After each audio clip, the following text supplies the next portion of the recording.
Hi, everybody, and welcome back to the NLC RPS Summer Split 2024. My name is Sleeper. I'm here together with Carvis, and it's time for the grand final between Sweden and Norway. Bloodline and Lazy in Life will go a best of 5 to determine who is the best team in the tournament. Both teams already secured NLC Division 2. It's gonna be a banger, right, Carvis? Yep, now it's all about regional pride, and first time ever in RPS history when it's not all Norwegian in the finals. So Sweden has something to prove here. there we go. I've got the flag. I've got the flag ready. I don't want to wave it all because Bloodline, like you guys saw in the semifinal, we don't know yet what kind of Bloodline we're gonna see. So I'll keep the flag down for now. But I might bring it out later. We'll see. But both of these teams been fighting a lot the last few days to get to the finals. And if we take a look a little bit at the bracket here, we could just check out how it looked throughout the tournament here in playoffs. Yeah, and the sets that we've had previously in the bracket have been explosive, to say the least, with Bloodline completing the reverse sweep over Paragon in the first semifinal, and Lazy in Life battling out against the other Norwegian team, finishing the 3-1, securing Division 2 spots for themselves. Yeah, and Bitfix Gaming taking one game against Lazy in Life, just like they did against Bloodline. So Bitfix actually beat both finalist teams at least once. So congratulations to them, even though they're not making it to NLC Division 2 and they're not making it to finals. They can have the pride of knowing they beat both finalists in groups and in playoffs. But Bloodline, like you said, reverse swept Paragon in a very, very cool series, if I can say so myself. I was sitting there feeling almost depressed as I saw the first two games, and then all of a sudden I was happy beyond the clouds, or what to say in English. And when I saw Lazy in Life versus Bitfix Gaming, I actually got a little bit scared because Lazy in Life is looking pretty strong coming up against my Swedish gentlemen. They indeed did. And you really did hit Bitfix with the congratulations for losing. I can't believe you do that. It was a positive. You know, like if you have to take something positive out of the tournament, I mean, beating both finalists, that's something, you know. Not a lot of people, not a lot of teams beat both Bloodline and Lazy in Life, so, you know. And but yes, what you said is completely correct. Lazy in Life have been looking very, very strong, and the players that I'd love to bring out from there is the bot lane. Tidebringer and Sim have been playing incredibly well. Yeah, I think the bot lane in Bloodline struggled a bit more than the bot lane in Lazy in Life, and I think that will be one of the strong points for them. Whilst I think top lane, jungle, and mid has been stronger for Bloodline, so that should probably be the focus for them. So a lot to keep track of here, but Tidebringer and Sim, as a Swede, I think we need to respect them. Yeah. And again, as you said, for Bloodline, the top side of the map has been quite strong, especially Lofty, who has been looking like the best mid laner, along with Energy, I'd say, in the entire tournament, and basically forcing a free ban most of the time, or he gets it and starts taking over the entire map along with the objectives. I mean, last series, I called him the Swedish faker for a reason. The guy can play absolutely anything, and he's the glue keeping them together. I think he's just been phenomenal. He's been playing good in both Swedish Online League and in the NLC RPS, and I think like everybody wants a Lofty in their team. But there's just a ton of strengths on the Bloodline squad, and there's a reason why they managed to complete the reverse sweep of the 3-2. I think Citroen is also a very valid for a Bloodline MVP award, just due to the fact how flexible he is in the jungle, bringing out those weird jungle picks like the Gwen that he occasionally does pick for himself. I feel like as long as they let Citroen pick a carry jungler, they're fine. As soon as he has to play sort of weak side, they crumble a little bit. So they need to enable Citroen, let him do whatever he wants, because he will get the resources, but if he's not playing in a carry, it won't really affect the game in any way. And Lazy in Life, though, no slouches on that department either. You have Milkshake in the jungle, who has adapted to the current patch 14.9, probably the last time we'll see 14.9 in a competitive game for a while. Has been bringing out things like the Olaf, who has got the jungle changes of dealing extra damage against the jungle creeps with Z. Yeah, Olaf will probably be contested from both teams. We talked to Chaos last time, said, oh, Olaf was open. Why didn't you go for it? And he was like, Olaf is useless right now. I can't play it whatsoever. So we'll see if they go for a jungle. Perhaps it has a little bit more effect than in top lane. I think both Lazy in Life top and jungle have played Olaf, so they disagree on that point. A lot of people disagree with Chaos all the time, so... There's just a ton of power picks going on. Since flex picks are currently that strong, you have things like the Tristana, for example, that has been showing up a ton recently. Even without the new AD carry items on live, she's still an extremely strong mid laner, matches up well against most of the meta, and lets you play things like the Nidalee in the jungle, lets you play things like Lilia that are looking pretty good. Just a ton of AP champions. Even things like the Gwen could show up paired up with an AD mid laner, as Jace has kind of fallen off favor. And also a weird pick that's been going through Bloodline throughout the series is also Smolder bot lane. Lurna been playing like Smolder every single game. It's kind of easy to ban him out, put him a bit more uncomfortable on one of the more main AD carries. So we'll see if they actually waste a ban on Lurna, or if they just feel like, okay, Smolder's not a problem. Let's let him go Smolder. We'll just counter it in lane and then we'll punish him. But Lurna on Smolder has been really good. Strong words calling it a waste of a ban. But... Well, I mean, in the meta, I don't think Smolder is like... There's more important bans to go for. So, I mean, but it's never wrong to go for somebody's strong pick. Like, if they're not in their comfort zone, it doesn't matter how strong the champion is, because you're not going to execute properly. So I feel Lana on a Smolder will be much more comfortable than any other champion, but it's up to Lazy in Life what they want to face in bot lane. Yeah, and when I was casting Bloodline the previous time, they had the substitute situation where Citron was playing AD carry, and then Lena shows up, and I'm like, okay, now they might go for a Zarya or something, insta-lock the Smolder. I'd completely forgotten that Lena is a master on that champion. We have a ton of Smolder players in the NLC regions. Like, if you think about the Division 2, there was like 4 different people just insta-locking Smolder whenever it was available. Now we're gonna have one more. I mean, people love the champion because he's ability based. Like, everybody thinks that's fun. I don't think AD carries actually want to use basic attacks. I think they're just hidden mid laners who just want to throw stuff around, but they're never allowed to. And so now Smolder's available, and I think they're enjoying themselves on that champion, calling in their mother from the skies. Well, we'll get to see if the mother will be called in this time, because draft is ready, and we are heading into the pick and bans. Bloodline opting the blue side. No, wait, the logos are wrong. Logos are wrong. That should be Lazy on the blue side of the map, and Bloodline probably looking to get a nice counter pick for Chaos in the top side. And right now, it actually looks like Lofty might get banned out twice, because they went for Azir first, way still open, and it would surprise me if they don't actually ban away the way here. So starting with Azir is... they're leaving a lot of picks open. So Smolder and Wei, otherwise leaving a lot of stuff open. There's also things like the Talia that you have to consider. Citron also a big Viego player. So a ton of things that you may have to ban. Yeah. And something's going to be left open. Lazy, I don't think have shown too much of Talia if Pieble's not playing it. Can't remember off the top of my head though. Do you know if Milkshake play Viego? Because then they might leave it open, just first pick it. I think everyone kind of plays Viego. Yeah. It's like, if it's a pocket pick for him, or if it's like, oh, we play it just because we have to play it. I think he's been defaulting more to the standard meta picks like Vi, Xin Zhao, and Skarner. But I'd assume most of the players, since Viego has been quite a standard pick when it comes to front-to-back teamfight compositions that you just snowball the teamfight with, look for the resets similar to a Jinx. He's probably able to play it, but I wouldn't call it a comfort. Another mid bang coming out. Yeah, Orianna. I guess people has been showing a lot of comfort on that champion, so respecting. Both mid laners getting some respect there. Skarner, I mean, just ban out Skarner. That champion is just, I mean, nah. I don't want to see that. Skarner's just one of the more powerful picks on the patch. Yeah.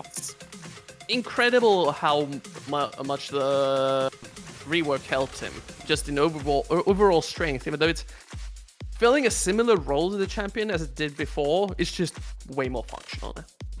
And Lazy Life skipping the Smolder ban, going for Varus instead, leaving it open, and Viego also open. So both Smolder, Viego open for Bloodline, and Ashe last ban for Bloodline.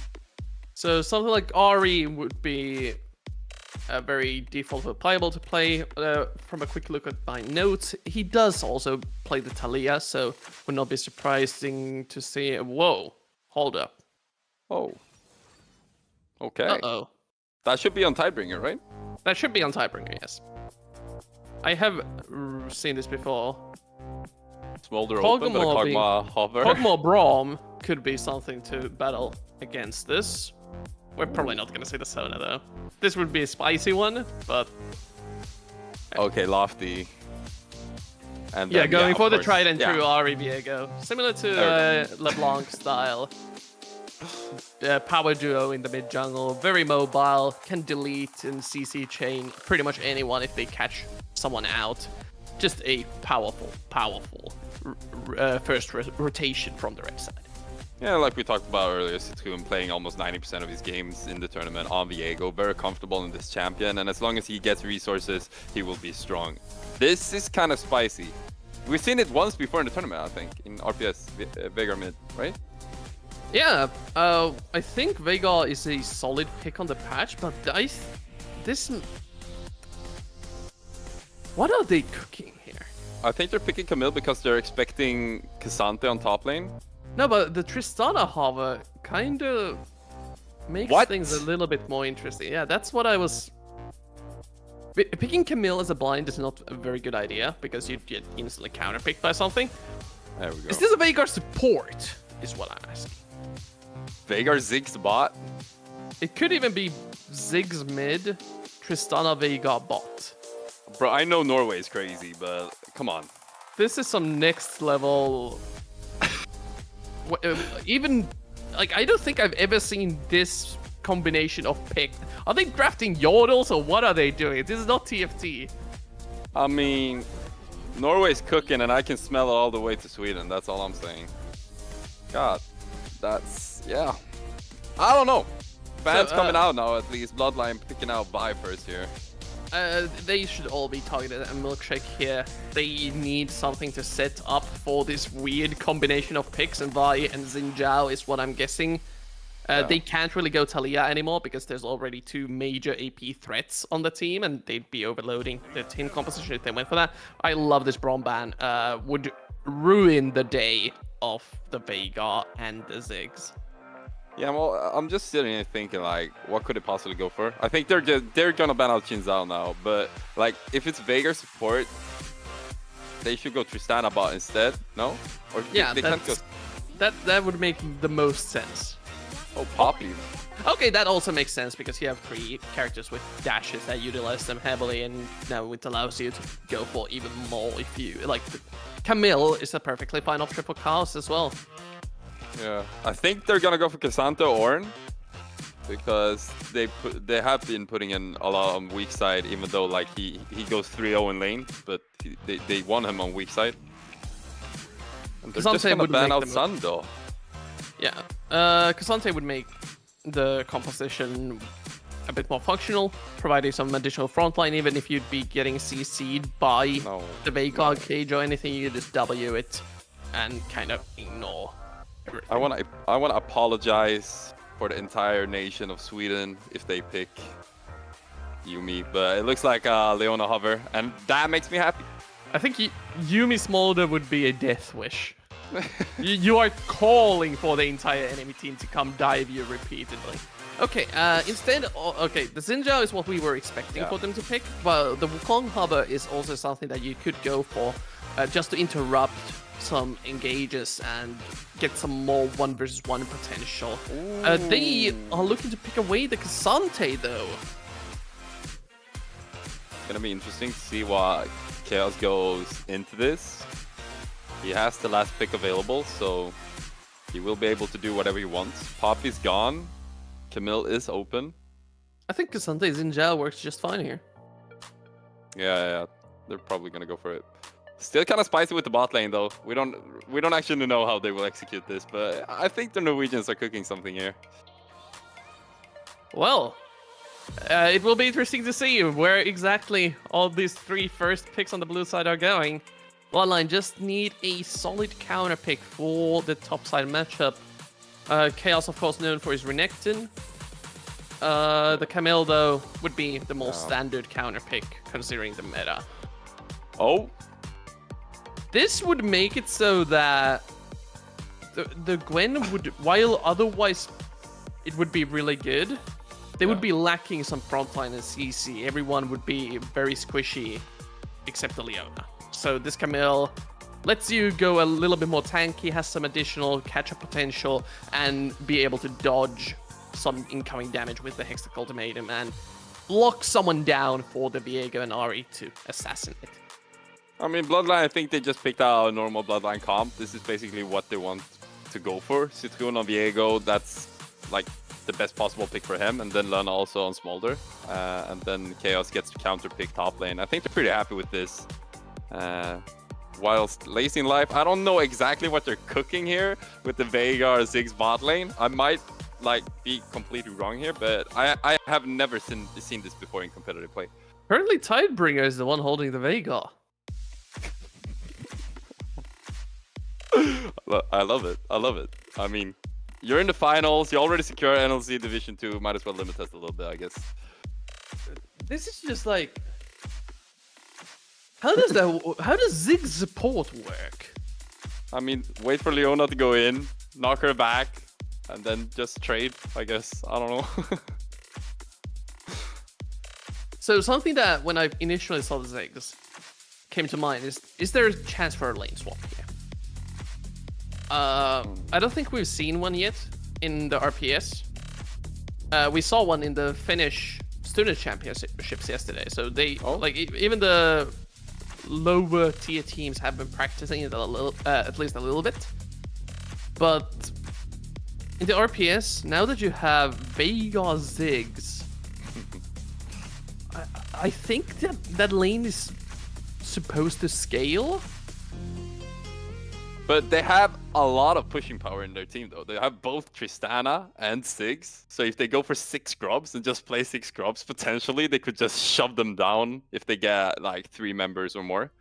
So maybe that's what they're going for. I'm not sure here.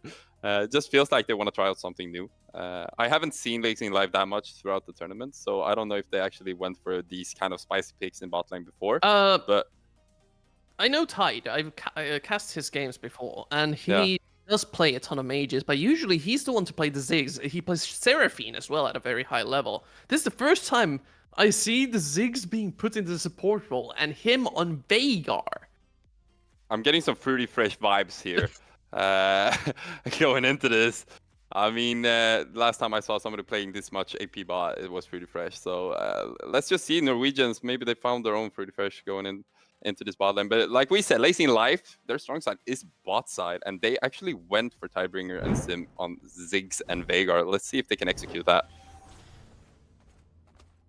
Well, we are going into the Rift as we have an interesting game one to kick off the grand finals of RPS. Who will come out on top and be crowned the best region for this time? Will it be Sweden or will it be Norway? Regional pride on the line. I mean, look at those cinematics. Just hyping it up. That's beautiful. Shout out to production for that. And coming on to Summoner's Rift now, we see them just standing ready, protecting, not giving away too much information. I mean, there has to be some nerves. It's still the grand final. I know they don't have that much to play for except for regional pride, but there's still nerves, I can imagine. Again, going for the ward swap on the Raptors, it has been spotted out though, and there is a sweep in Citroen's inventory, so that ward should be cleared out. Won't have all the information on where the Viego will be pathing.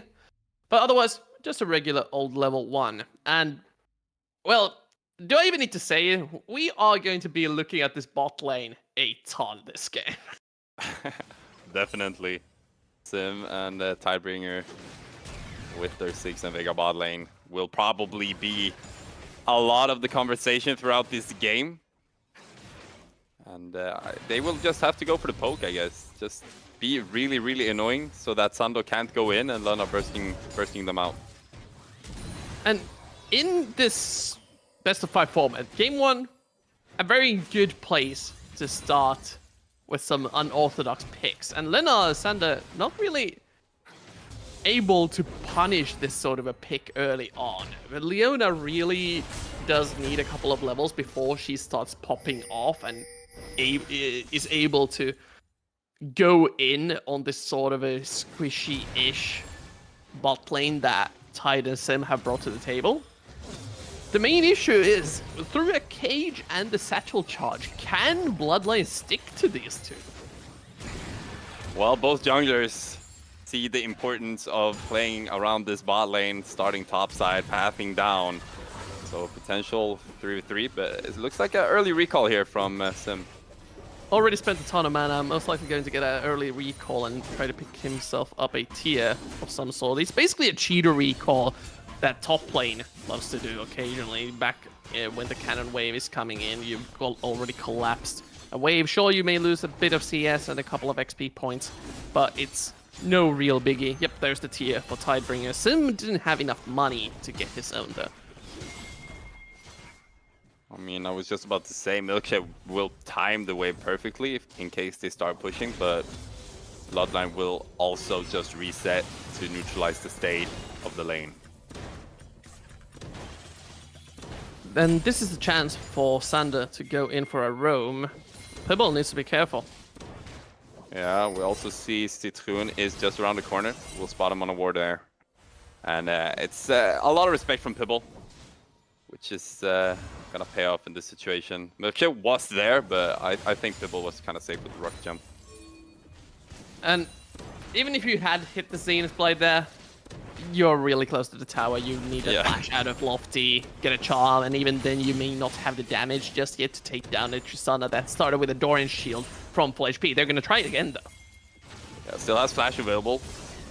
Pibble just jumping out.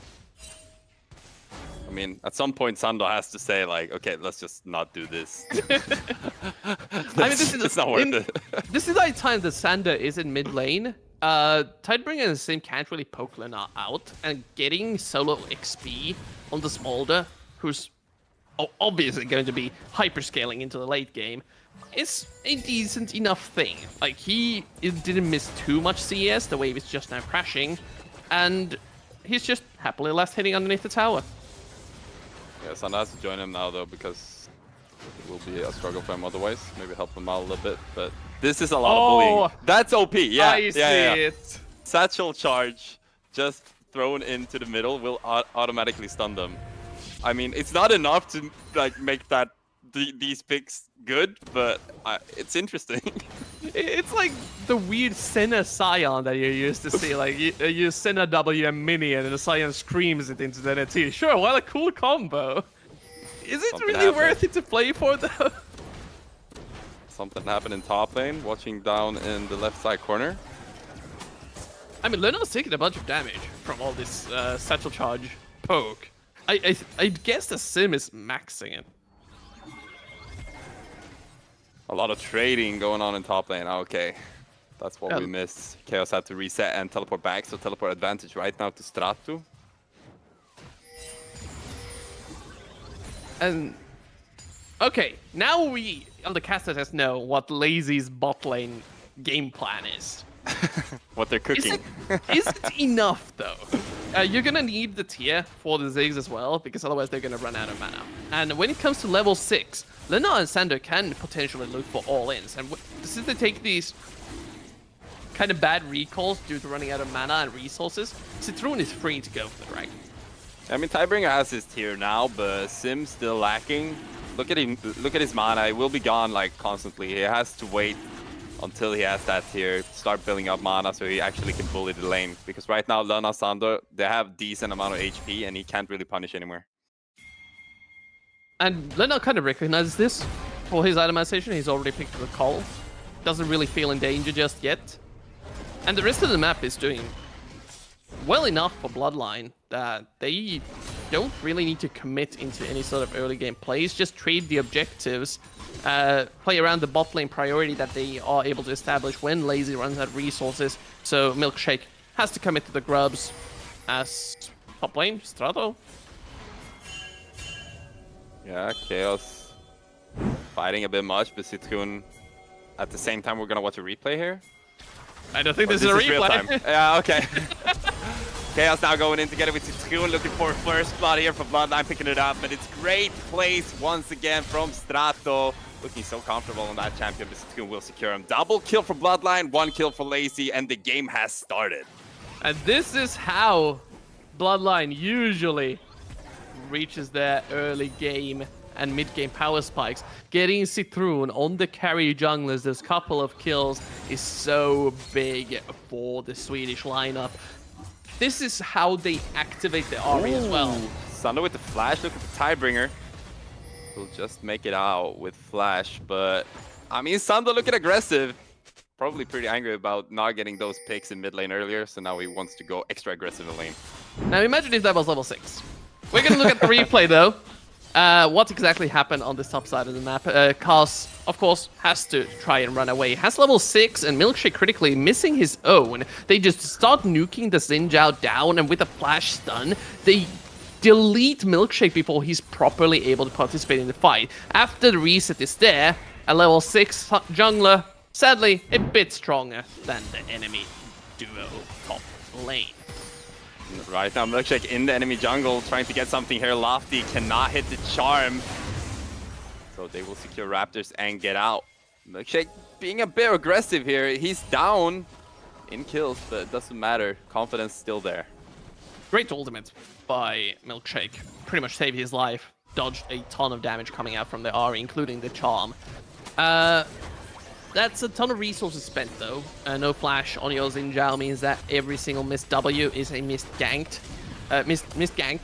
And when it comes to gold, you're still behind about 1,000 gold compared to the enemy jungler. Citroen in a prime position to start, as I previously mentioned, working with the Ahri and going across the map, trying to enable Lena and Sander to scale into the game. Right now, the only obvious... Wait, maybe they could execute here. The ultimate just flying miles. And Tidebringer picking up a kill here on Lana. Sander was not there quite yet. And an easy kill for Lazy in Life. And now they're 2-2. So not only does Bloodline's bot lane have a pretty good level 6 power spike, so does Lazy. They just one-tap the Smolder. And now you're losing a ton of resources. CS advantage has already been established. And the Veigar gets a kill, will be accelerating for his first item. It doesn't really feel like Citroen wants to play for Wade. Lana wants to commit to this. Sando, they know Tidebringer doesn't have flash. Used it earlier. He wants to leave it to Lana. Lana has to advance, but Milkshake is lurking in the bushes as well. I don't know if they spotted him. How did they spot him? Do they just sense that this is happening? Well, now they know. They saw the minion being shared into the brush.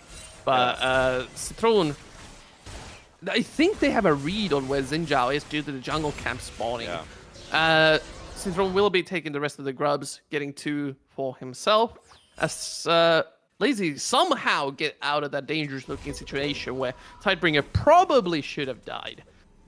I mean, this is really good for Bloodline as well. Picking up 2 grubs, first dragon. They got first blood as well, and they're tied in kills, but I think in neutral objectives, they should be really happy with this. And the neutral objectives will be the name of the game for the foreseeable future, as the dragon is spawning in 30 seconds or so. Carl's looking to trade against Strato a little bit in the top side, but it is dangerous to commit against the Cassante when you are low on HP yourself. You will quite possibly just get nuked down by the all-out burst. Instead, Bloodline are focusing on the bot side of the map, rotating Citroen over, and starting to establish vision advantage in the river. I think it's going to be difficult for them to fight for this dragon. Citroen already picked up his Kraken Slayer, should be really strong. And they have a lot of squishy members, we talked about it earlier. Of course, they have a lot of CC as well, available on Tidebringer and on Sim, but the fact that you have to face off against this Viego is not something you're looking for. Yeah, that combo coming out again to get a Sim and Tidebringer. Not enough damage though to kill Sandra quite yet, but I mean, they will just do that all the time. Imagine if they get it on a carry. Chaos now on the turret. A lot of damage coming out from this Camille who just get out as if nothing. And now they want to go for the fight here. Perfect Charm coming up from Lofty. Milkshake will go down first. Lofty though very low. Ignite will secure that kill. They get the kill on Citroen, making it easy for themselves. Fireball. Dragon will be picked off today. They now passing down. Sando is quite behind here. Will be shot into the wall. Sando trying to turn this around. Lerna with the damage will not be enough. Tidebringer wants to get this kill but cannot. And for Lazing Life, this is huge.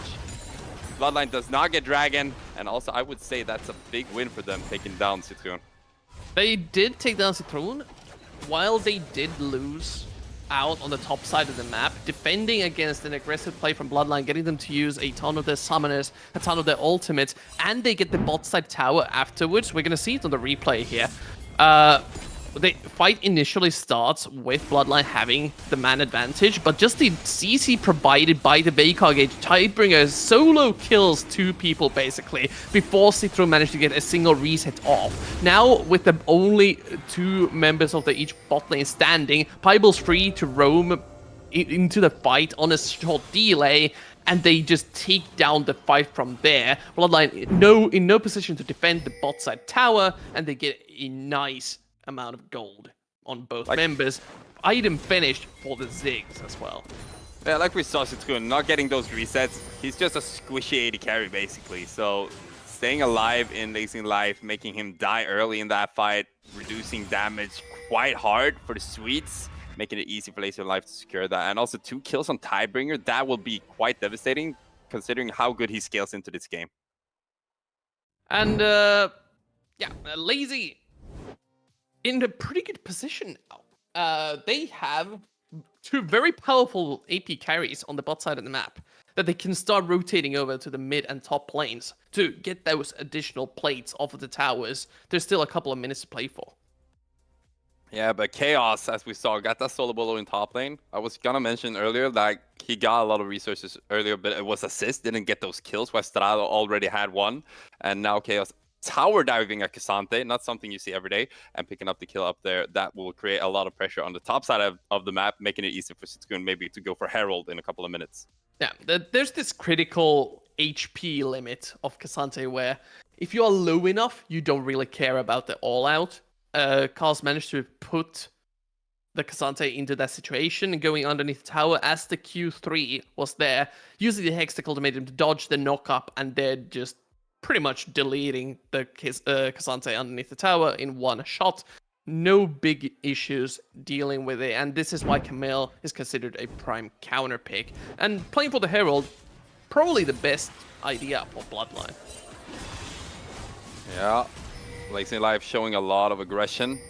Right now we see Strato going bot side instead, and Sim Tidebringer will be going in the mid lane. Tibble has overstepped a little bit. Teleport will be coming in. Tibble will probably not be alive as Strato arrives. Chaos no ultimate available, but they have a lot of damage. But joining from the sides, Milkshake wants to do a little bit more damage. Chaos is looking comfortable. We'll go back in and execute perfectly. Strato is all alone once again, and Bloodline picking up 3 kills on top side. The power duo, Chaos and Citroen, once again in a 3-on-2, managed to take out all of the enemy members. And yeah, this Camille turning out to be quite the problem. Tidebringer and Sim have to figure something out quite fast. Ooh. And that ultimate! That looked way too easy. That looked way too easy. Tidebringer is a monster right now. And only Seraphs on the Veigar. That's disgusting. The Veigar's just gonna get more and more powerful. Yeah. We'll see some Hex Drinkers coming out, probably, from Bloodline. But, I mean, yeah, look at that replay, man. It's too easy. Outplay, press R. It's not even outplay press R, it's outplay press the cage and don't even hit it, since Sim is there to back Tide up. I mean, it's a 100% hit rate as long as they run together. you will get stunned and you will be picked off, and the bursts from these two champions will be inevitable. Unless you have like a Hex Drinker or Guardian Angel, Sonja's Hourglass, something like that. You need to somehow escape a couple of seconds to get some assistance. The main problem that Luna is going to have is when you think about Smolder itemization, you don't really have a slot for a Guardian Angel or a Hex Drinker. Your build is pretty much determined already. They're forcing his hand here. Luna has flash mid lane. He's not having a fun game. That's for sure. This is not what he expected. He saw Veigar and Ziggs. He thought, oh, let's have a good time. He's not having a good time. They just need to figure out how to buy time for Chaos to do his thing up on the top side of the map. Since, as I said, Luna not having a nice time, they just need to wave clear, try and stay safe, and let the team of Citroen and Chaos do their thing. Yeah, no cleanse available on Lana as well. That kind of surprises me.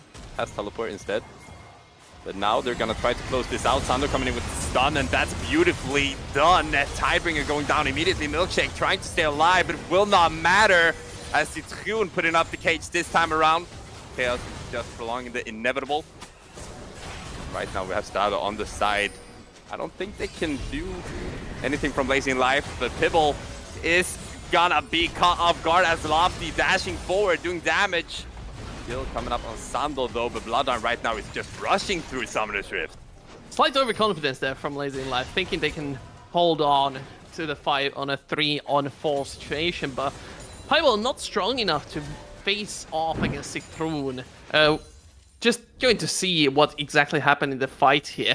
Look at the solar flare hitting onto all three members, Tidebringer being the main member to be caught out. Boom goes the ult, and down goes the Veigar. Easy pickings for Bloodline. They just overextended just a little bit into the Veigar cage. Chaos can't really make it out safely, tanking the tower for at least 4 shots. A big shutdown, but afterwards they think they can keep the fight going, thinking Bloodline has exhausted their resources. Well, they haven't, and they get an additional kill for it. I just love seeing that from Citroen. He takes over Veigar, he puts up the cage. He's like, here, have a taste of your own medicine. And secures the kill on Milkshake. That's sort of a little bit of BM, some Swedish irony.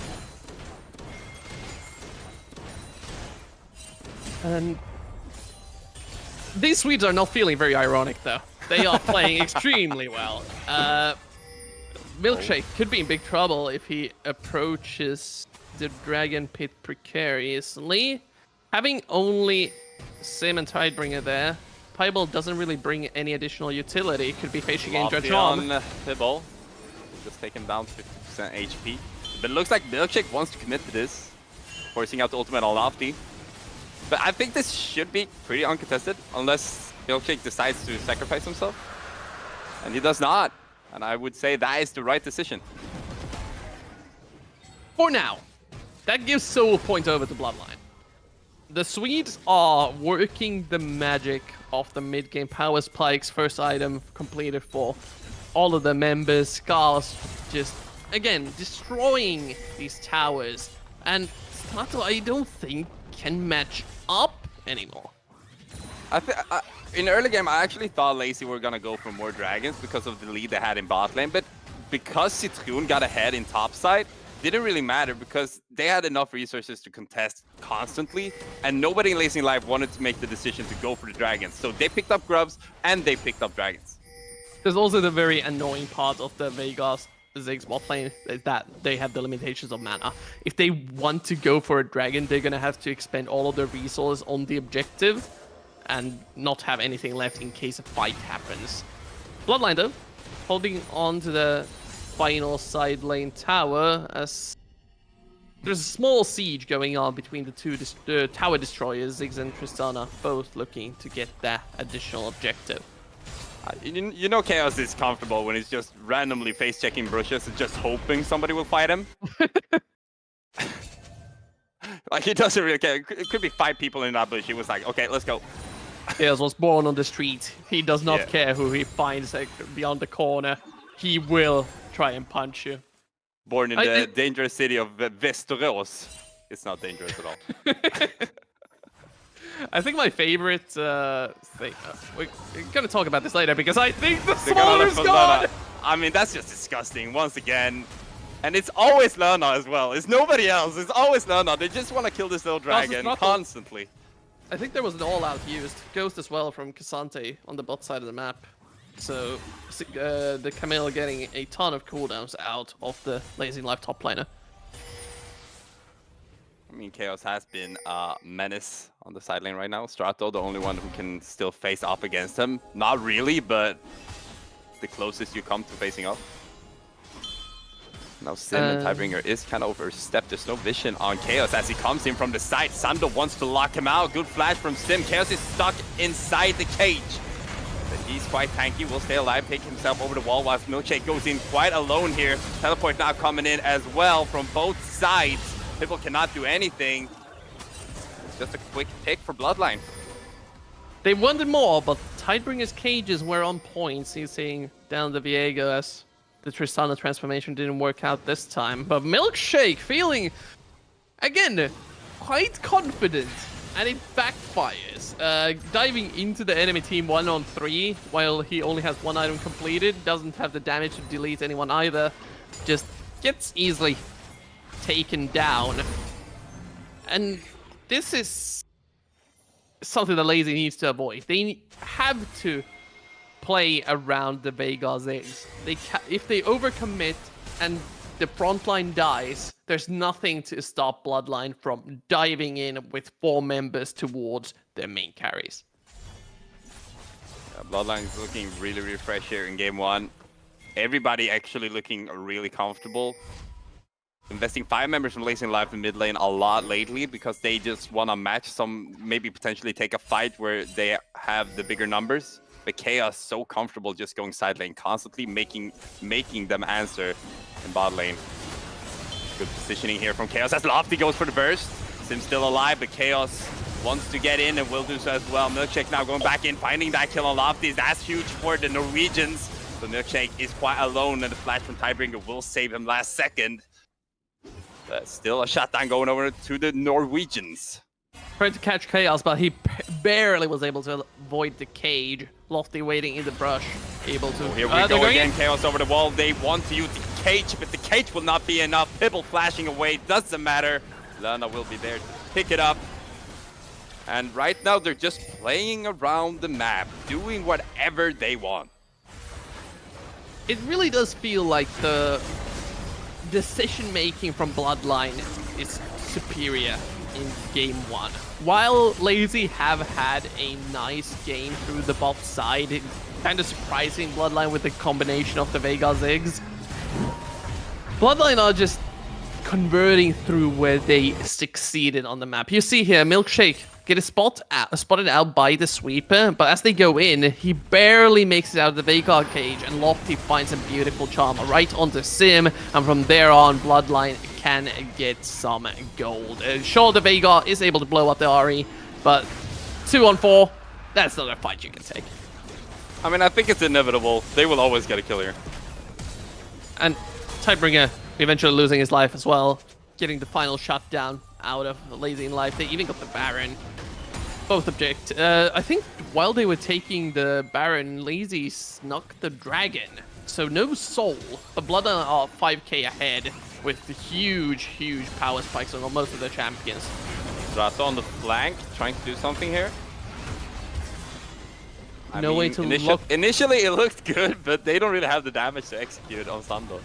Without Sim or Tidebringer, they don't really have a way to lock anyone down. Sure, they have a couple of knock-ups, but there's nothing like a Orin to CC chain the enemy with. Ooh, Chaos coming over the wall, straight onto Strato. I think that's supposed to be a tank, but just melting him, just executing him immediately. In the face of true damage and missing HP percentage damage, a tank is nothing. Milkshake, that is a dangerous place you are in.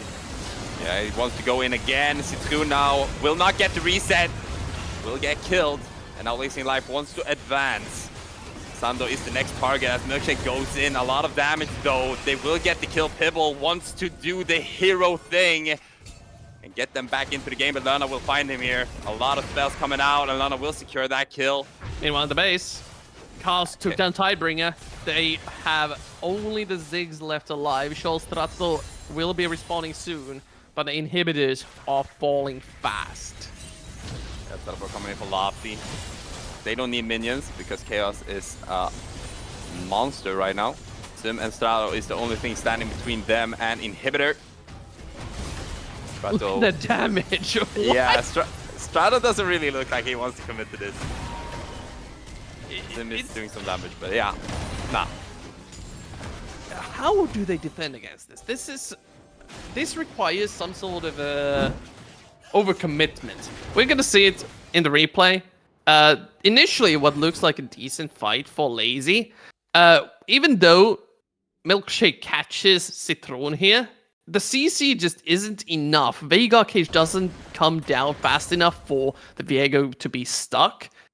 And while they eventually do find Citron here on the overextension, the fight is still very difficult to play. It all starts with Strato getting caught out in a long sequence of events.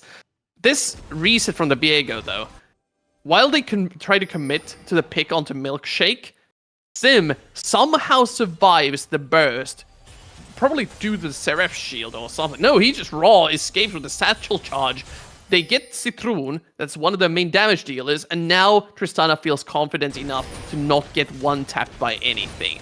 Sadly, in the base itself, the Camille is still going wild. I mean, we have to comment the fact that Chaos, he held one player in lane as he walked over, went straight into Strato, and just opened up that fight. Made it look really easy, and as soon as the tank is gone, they are really squishy in Lazy Life. Citron! Ooh, taking a lot of damage here. Chaos attracting some attention as they're trying to push out top lane in Bloodline. The only inhibitor standing. Chaos will be the annoying player staying bot side, just trying to get them to split up here. No Baron buff though, so all the minions are able to be cleared away by Pybel or whichever of the AP carries Lazy wants to send towards them. The main issue has arrived though. Lena has got his stacks. I mean, that's one strong little dragon. Lena not having an easy early game, but right now, 7 kills on this little dragon. And also, it was 700 gold shut down, now it's 650. I mean, that's just the economy these days, jumping around. 270 on the stacks. So now, with the 3 items completed, Lena can go full tank. What earlier on was the combo of the stun into press R into dead dragon. All of a sudden, a lot more difficult to complete. They're trying to bait them in. Lena's just emoting. Strato is looking very confident here. I know you're playing Cassante, but you have put yourself in a quite bad situation as Chaos now has to jump out as well. I mean, with Cassante, you can also just reset fights. I mean, if you're not satisfied with your positioning, just switch. True. What you cannot reset, though, is the dragon count. Bloodline should be able to melt this, and with an Infernal Soul.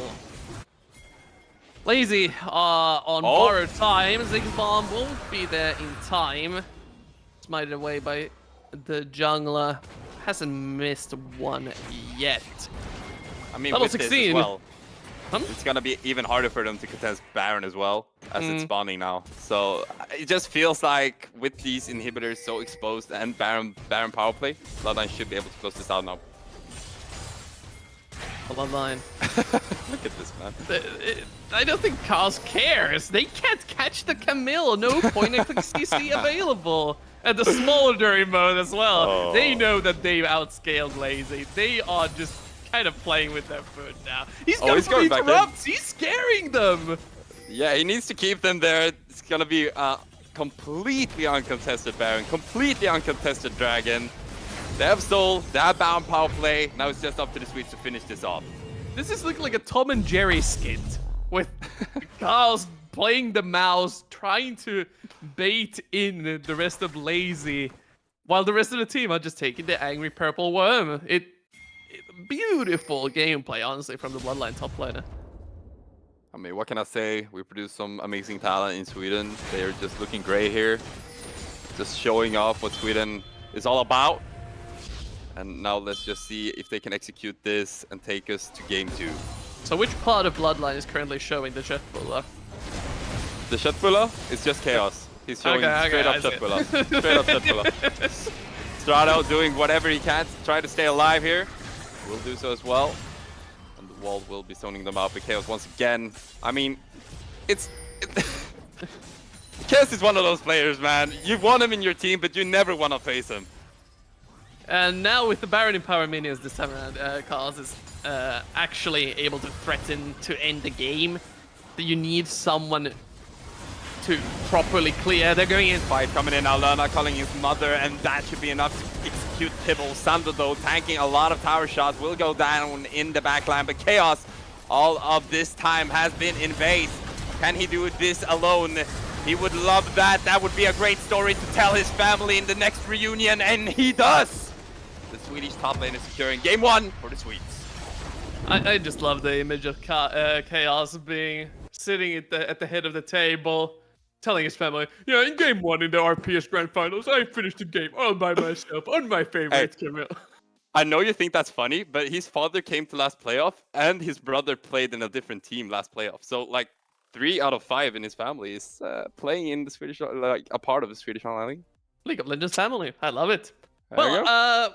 We are gonna love some more, because that was just game 1 out of a best of 5 in a match of the ages between Norway and Sweden, which of the historical rivals will be taking it home. I think we're going to a short break before game 2, though.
Hi, everybody, and welcome back to the NLC RPS Summer Split 2024. My name is Leaper. I'm here together with Carvis, and we're in the middle of grand finals where Bloodline is taken on Lazy in Live. Sweden versus Norway. First game goes to Sweden. And fairly confident performance, even though Lazy Life may have surprised them a little bit with an unorthodox combination of Ziggs and Veigar down on the bot side of the map. Chaos kinda took over the map in more ways than one. Yeah, Chaos known for his special style of gameplay, being a little bit of a toxic player on the Rift, but also being very, very good at it. So we saw a little bit of that, just punishing in the side lanes constantly after taking a lead on top side after that solo bolo. I mean, Chaos, doesn't matter what champion you put him on, he's gonna be annoying for the enemy team. So, is Chaos good at being on the Rift or being toxic? Can it really? ¿Por qué no los dos, señor? Why not both? We probably are going to see some more target bans coming to the top lane though, because the Camille was just an absolute pain. Getting a counter pick for Strato would be quite nice to have. The thing about Strato though, when I was during the break looking at the match history of Lazy Life, he has been kind of stuck on Cassante duty for most of their games. Well, sometimes he does get counterpick with like things like the Olaf or the Gwen, but most of the time he is playing these utility champions that provide frontline. So does Lazy Life have something like this prepared where they have more impact on the top side of the map? Yet to be seen. They have to change something in topside, and something else they really need to change is their first bans. They went for Azir, Wei, and Varus. I don't think that Azir and Varus are necessary bans against this team. I would rather see both Viego and Smolder coming out, or get ban them a little bit more, force something else out. Of course, he has Gwen available, but I think just Viego is too much on Citroen. The thing about the Varus, though, is that in the Bitfix series, Bloodline picked Varus. No, wait. Wait. Hold on. No. Bitfix series was Lazy Life. Lazy Life picks Varus 3 times in a row, I think. So there's an option where they leave the Varus open and pick it themselves. Although Tide does play it, I think that might be the angle for Lazy Life to go for, where they play the Varus composition and try to kind of outfight the Swedish bot lane, which seemed to work in game 1. Yeah, they spiced it up with 6 Veigar, which worked in lane phase, but as soon as the lanes dismantled, it just felt like Bloodline took over. I mean, they have swapped sides now, for everybody's information. Bloodline will be going blue side and Lazy Life red side. So that also means that first pick will be coming out for Bloodline this time around. So not banning Viego will secure the first pick potentially for Bloodline. And if they leave Smolder open and ban Viego, they will probably go for that. So they have their conference picks, and I know they want to ban out Lofty as much as possible with both Azir and Wei, but I would just go for Wei and leave the last ban potentially for either Citroen or Lana. The Tristana, I think, while it didn't shine in game 1, I think has a ton of potential when paired up with Milkshake's jungle pool. They just need to work the early to mid game a little bit better, where they don't fall apart in the counter pick lanes and actually establish proper priority to go for invades, for example, if they have a good jungle matchup with something like a Xin Zhao. Yeah, they hovered. Like, Xin Zhao worked out well for them. I don't think that's where they fell. I just felt like... I'd like to remind you that the Xin Zhao was 0 and 5. Okay, but that's also because they generally just lost all over the map. He couldn't do anything. He couldn't contest anything. He was just in a bad situation. As soon as Citroen went to 0 from top side, he couldn't really contest anything. And as soon as he did, Citroen was there to punish. So, I mean, I don't think that was the Xin Zhao pick. I just think that was generally just game 1 where they just took over for the Swedes. But I think Xin Zhao was a good pick, like we saw in enemy jungle when the game was a bit more neutral. He blocked out a lot of damage from Lofty liking these long distance projectile champions, and he's also one of the most important players in just Bloodline. So not enabling him is of course a win con for them, but I mean, you have to win the lanes as well. You can't just have a good jungler. You have to somehow not lose everywhere. And well, not losing everywhere is pretty much where the issue stands. There's no sugarcoating it. The top side of the map was a miss Yeah. in the game one. But on the red side, you do have a ton more counter pick potential. What I'm a bit more afraid though is, again, that you mentioned the first pick that kind of dictates what sort of composition you get to play on Bloodline's side. Say Cassante gets left open. You can just kind of blind the Cassante and see if you can punish it. Like Lazy in Life, when they play the top side of the map, as we said previously, usually Strato is on the Skarner Cassante duty himself and hasn't shown too many counterpicks other than Gwen and Aatrox. Those are perfectly doable matchups for the Cassante. So there may be a chance that we get to see something like that, where Bloodline says, hey, we're going to pick the best champions. Let's see how can you face off against it.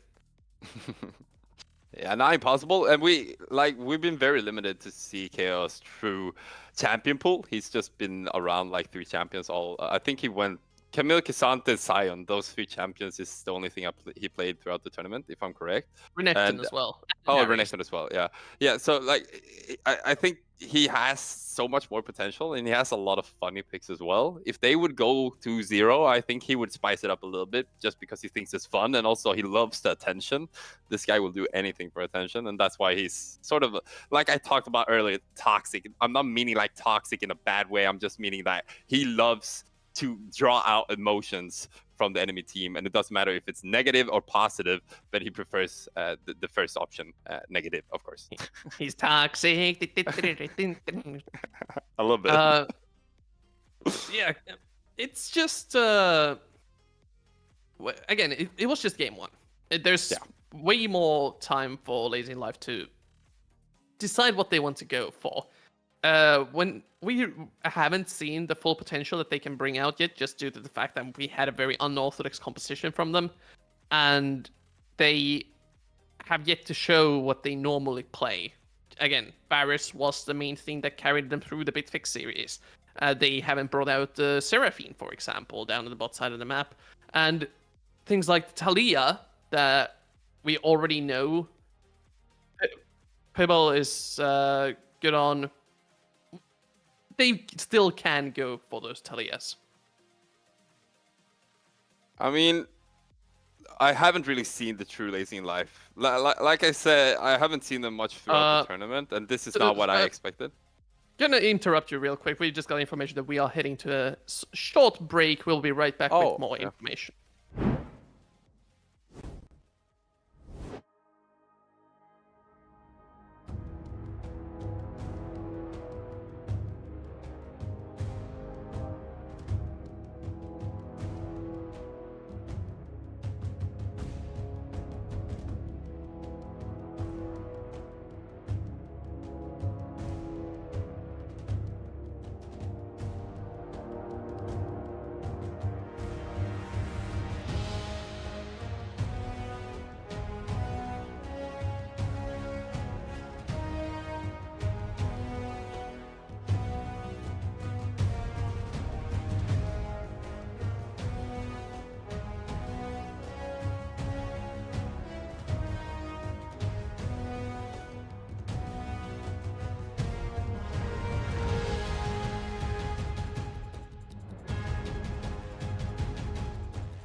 Hi, everybody, and welcome back to the NLC RPS Summer Split 2024, where we just had a little bit of a break.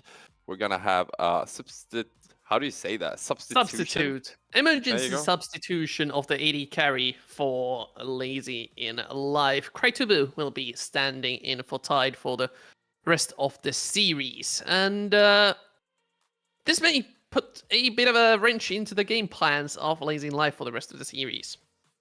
Yeah, they have to adapt to something new here. Another player coming in, Tiebreaker being one of their top players. And now we will see what Cry, let's just call him Cry because that's his long name, Cry will do in this series. Perhaps he's what they needed. Perhaps they needed something to refresh him after a hard game one where they didn't win much on the map. They had a good time in bot lane, but only in the laning phase. But Cry did actually sub in before for Lazy in Life as well.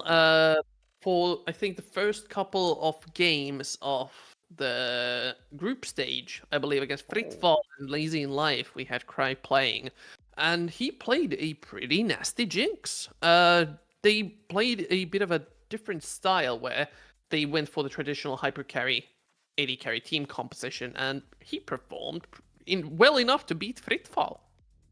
Oh, I mean, Frittfall made it out of groups, so that's a strong team from Sweden. They got eliminated shortly after, though, against Bitfix. But yeah, I mean, if he's played in the team before, they're used to him as an AD carry. But going back to this a little bit more conservative, like you said, hyper carry ADCs will perhaps be a better tool to take down the number one seeded from Sweden, Bloodline. But in this series right now, 1-0 to Bloodline after a good game one. We're right now in picks and bans, where we got interrupted. Did you see the first bans? I don't remember. Yeah, same. Well, we're gonna go into the draft anyway soon enough. We get to see the bans flying in. I think we're ready for draft at least. I think so. I think we're just catching up. Yeah. To the state where we were earlier. There we go. So yeah, where we left off, Lazy on a red side, Bloodline on blue, and Isaiah Smolder, they actually banned out the Smolder from Bloodline. Yeah, but Way is open. Way is open. Instead but they of still for go the for Ari. Ari. Okay. Bro, what are you guys doing? This is arguably the better blind pick. Really? Is it a meme? Are you doing it again? Is it a meme? Yeah. Okay, they get the buy instead. I like this. The buy was banned out previously. With the buy locked in, now they actually have proper setup other than the Veigar combinations. There's still a bunch of supports that you can pair this up with. Also, there we go. Never mind. Now, Bloodline against the Veigar, I wouldn't be surprised if they go, okay, Senna Kench. I love this. Kench can save anyone who gets locked up by either the Vi or the Veigar. And that means if they go fasting Senna here, potentially Lana will be playing Kench, but it looks like a Nautilus will be combined. Kench? Not feeling the catfish. More like going to the depths of the ocean and picking out that Nautilus. That's kind of spicy, right? So thinking they may lack some engage tools if they go Kench here, they instead go for the Nautilus. So we don't know if it's fasting or farming just yet, but whichever it will be, eventually will outrange almost anything Lazy throw at them. So now they need something to keep the Senna in place. Sima is a monster Alistar player, and it does get locked in. It has a pretty good matchup into Nautilus as well, and paired up with a Veigar, again, if you are inside the circle, you eventually will get stunned. But this time around, actually, it could potentially be Pibble on Veigar. They haven't really revealed it the same way they did last game, that Veigar potentially will be in bot lane. So right now, a flex where they could potentially force out. But Veigar if they go mid, they already know Ori is the one they will face off against. But I'm still surprised Bloodline didn't go for Wei.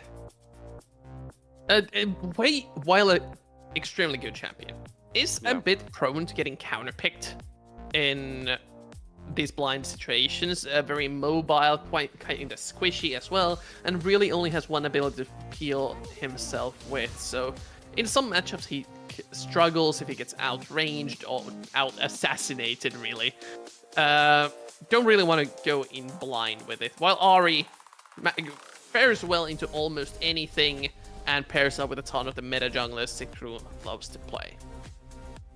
Yeah, Viego is banned out now. What we've seen earlier is Citroen going for something like the Gwen. And Gwen is not banned out from Blazing Life, still open here. So could potentially go for that. Last ban coming out now from Bloodline before we will reveal the next picks. So with the Tristana ban, I think they believe this Veigar is going down to the bot side. Well, unlikely considering it's not tied there anymore. But maybe Cry has been practicing with the team as well, kind of cooking these unorthodox strategies. Getting rid of the Malphite though, this would mean that Chaos wants to bring out something extremely aggressive on the top side of the map.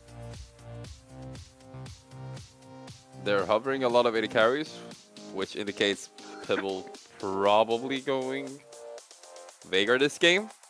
We'll find out in a couple of seconds here. Ezreal hover. Okay. And it's gonna be Ezreal Alistar bot lane. So Cry, before subbing in for Lazy, went for double Jinx, I believe. This time playing something a little bit more evasive. Can play out of range as well. Now, Bloodline though, they need to reveal the jungle and top. This Udyr would be annoying to deal with. They don't really have anything that melts tanks in the composition. There we go, Udyr coming in. Can actually run through that cage as well if he was locked in. Just turn it around. And no. Chaos was, we had No. some information of him talking smack about his champion pool, wanted to bring out some spicier picks. Heimerdinger blind would be a very interesting one to lock into this composition. They do require some AD, yeah, and Darius makes a bit more sense. It is blind, however, so Strato being challenged, do you have something that can survive the onslaught? I mean, he just has to go for comfort here, I think. I don't know. Oh yeah, Twisted Fate would be spicy. They have a lot of pick potential by Veigar, and now Twisted Fate. Yeah, they had a lot of pick potential. They had a ton of range as well. But eventually the Senna may become an issue once she starts to reach the 150 to 200 stack point, where you kind of hit like as a tower. Your range is incredible. This does have a ton of CC chain potential for the laning phase and the mid game where you skirmish a little bit more. If Bloodline aren't careful and play along with Citroen's pathing and where he wants to put this massive Udyr into, Lazy still has good like a ton of ways to swing the momentum of the game. I mean, just initially looking at this, I just feel like Chaos will not play with the team because he will not be able to do a lot in team fights. Just putting up the cage, they have an Alistar knocking him back, they have a Twisted Fate that potentially could stun. It's gonna be really hard for both Darius and the Udyr to just run in. Like you said, they have a lot of range as well. So it just feels like he wants to win lane, he wants to bully side lane like he did last game, and just be that constant pressure to split up the team and make it easier for their team to pick up the neutrals and to pressure the map. The key thing here is to make sure Strato doesn't fall too far behind the Darius, because even in a ranged matchup that Darius normally hates, there's a certain break point where he can just press Ghost, run at the enemy, and no matter what you do, he will chase you down and get those full stacks and the ult one-tap the lane opponent. Main issue is that even if you commit the buy early game to the top side of the map, the 2-on-2 will be very painful if the Udyr is there. Yeah. I mean, they both they thrive in the longer fights. They will just love it with a lot of sustain. And I mean, Twisted Fate, he's more like trade, go back, trade, go back, trade, go back champion. If they actually just get in on him, they will. Yeah, he's gone. Like you said, at some point when he accidentally uses his card to maybe clear out the wave or something like that, he can just instantly press Ghost, run him down, and then he will have the burst to just take him out. So not losing too much in lane will be a win con here for Lazy Life. But Bloodline though, they again have a very solid scaling composition. They have the tools to play pretty much any situation in the game. This is a quite equal game team comp wise. I think neither team has to pull the trigger. Neither team will get outpaced. Just due to the fact, yes, you have Veigar, who will deal 8,000 billion damage with the W when he has over 2,000 ability power. Sure, you have Senna, who will outrange towers eventually.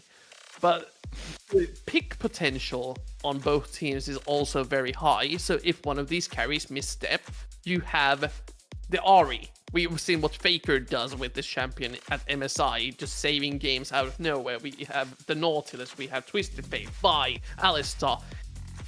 So much explosive engage potential on both teams. We should have a ton of fighting this time around.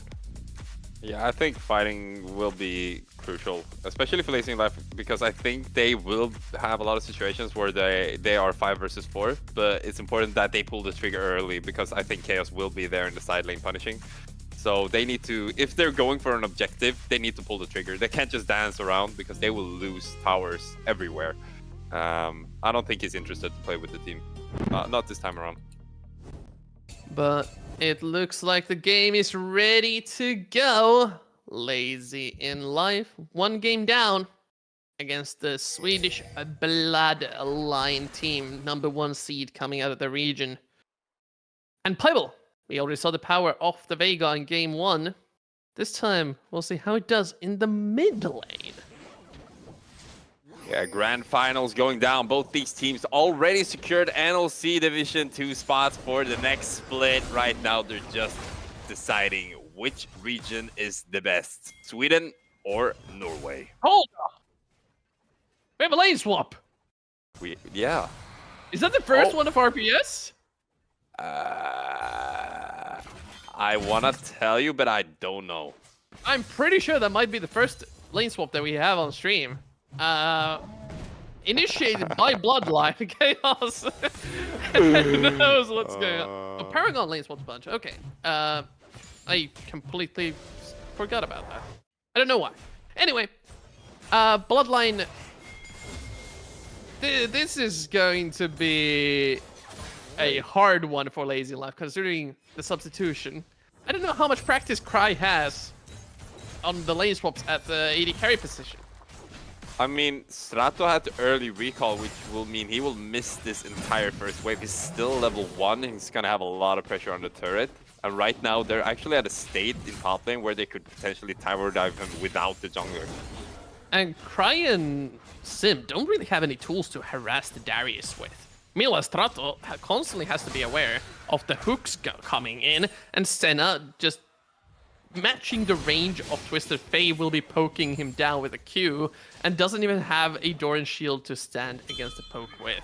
We're seeing some pings in mid lane. They want to look for Lofty here. They're probably going to force out his flash and will do so as well. Has to respect the cage and the gang coming in from Milkshake. Lenasander still in a very nice position. Look at the top lane CS gap. Yeah. That is rough to watch. Strato right now in a situation where he doesn't want to be. But Sim pathing up. Wants to help out. 3-man top lane right now for Lazy in Life. A lot of respect from the Swedes. And even rotating Sim over to the top side of the map, I think they may lane like this. So Twisted Fate kind of turning into a pseudo AD carry from here on out. While Cry should be perfectly fine with the teleport to lane against the Darius and match the rotations. And remember, Ezreal has to teleport instead of Strato. No flash on Lofty. He used it earlier. Lofty cannot get away from this, but perhaps they don't have enough damage as Milkshake goes in a little bit deep. Lofty stays alive.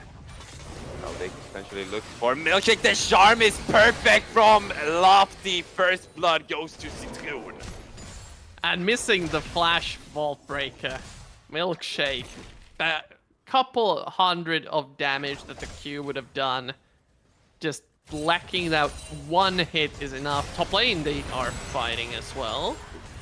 Yeah, that's a good disengage from Sim. Alistair, like you said earlier, a pretty good counter to Nautilus because of the easy disengage. Can knock up Nautilus, knock back Lurna, and then it will be difficult for them. Some cooldowns should be there right now. They try to turn this around instead as Strato now wants to fight Sando, but Sim is just falling and cannot do anything about it. Lurna and Sando looking really good here in game 2. Sim overestimating the damage output of Strato. A bit far behind here in this early game. Needs a couple of skill points on the E. And we get to see this gank once again. Milkshake had the correct idea, but the execution error flashing into the cage doesn't get the hit. And if you look at how much HP Lofty has left after this dive, that's about 1 Q's worth from buy. Mid lane though, they're going for it again. Yeah, Lofty still no flash, stun. Will still not lead to a kill. The first kill, or the first opportunity was the closest one so far, but Citroen now together with Chaos on the bot lane looking for Cry. And Cry indeed as he falls in bot lane. Not a great start for Lazy in life. 3-0 already in 6 minutes. The mid lane has been trying to convert this into a kill. The ball flash, the protection from Sando is so clutch. They will invest their jungler as well. That will make Sim survive, but Sando coming in clutch with the Hex Flash and Hook predictions. Just beautiful. Oh, They're going in a going. Milkshake once again. Ignite will not be there, but it's still enough damage. Amazing how Bloodline somehow rotates everything into gains. Bloodline, no mercy. Cry already throwing up the white flag. Does not feel like this game is going too well for them at the current pace. And Strato may be feeling the pain as well. He has flash. Doesn't matter when you're already rooted, and the synergy once again. Sando is crazy this game. And this early game is going so bad. You get to see Sim trying to get some help for Pybel to push in the wave safely, but Sando rotating already over there predicts the flash from Pybel, and from there it's just so difficult for Lazy to defuse the situation with double melees. Lofty can look for the charms. You have the hook follow-up. Sando was already leaving, but Lofty just wants to make sure that the mid lane is pushed in. 2 easy kills come out of that, and they can keep pushing their advantage through the entire map. Not a pig found in the river as Sim just simply gets picked up. 7-0. That was hard to say when you're Swedish. 7-0 in an early game here for the Swedes. And right now just snowballing their lead. And it's not looking like the tempo is going down. What is not hard to say for the Swedes is easy early game. 7-0. Already.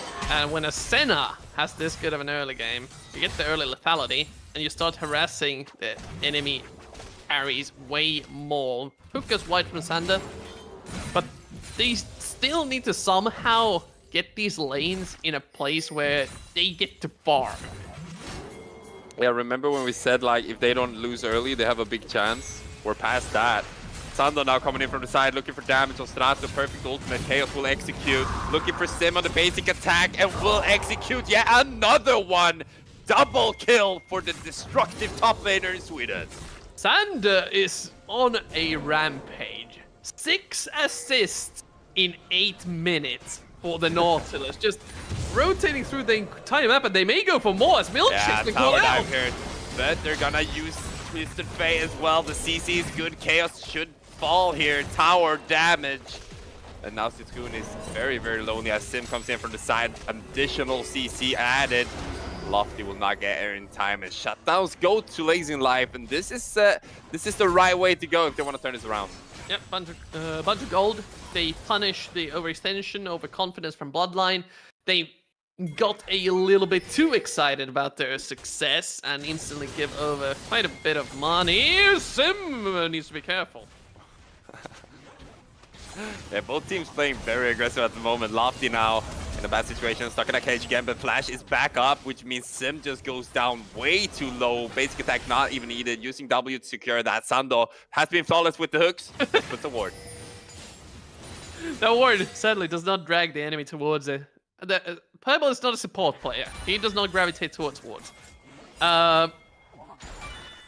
It's still a bit painful, as the Veigar would love to have a bit more of a calm early game, support the rest of his team after you have finished the Shurelya, going for the supportive style build where you don't build that much full-on AP items, instead a ton more movement speed so you don't get caught out and have ways to support the team. Look at Chaos. Hook hitting once again from Sando. They're investing 3 players once again. Chaos needs to execute the first one as Sando falls to tower damage. Chaos still in range. Additional 2 picks. Hemorrhage will pick up the kill on Strato, but otherwise good play from Blazing Life. A bit of disrespect there. Bites Bloodline. They lose another kill. The rotation from Fireball using the teleport. Milkshake is there to cover the mid wave, so not too many resources lost over there either. Lofty is going to be hard to catch since the charm is there to interrupt any sort of hit but pulverize combo or the vault breaker. Oh, He wants to fight. Yeah, he doesn't really care. Sim is still level 5, cannot make the damage go away. Ultimate also invested from Sando. Hits Milkshake, even though not aiming for him. Now Milkshake is in a lot of trouble as Sitskun joins the fight as well. Under the tower, doesn't matter. Double kill to the Swedish Faker. Bloodline came to play. They are not letting up, even with the mistakes. They are still going hard. Chaos now, Hex Flash and Normal Flash coming up from the side of Bloodline, looking for more under the turret. Chaos could potentially get a reset here, does as well.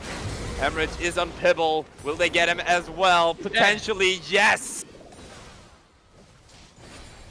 A huge play. Once again, Sander over the wall with a Hex Flash, able to follow up Chaos's Flash engage.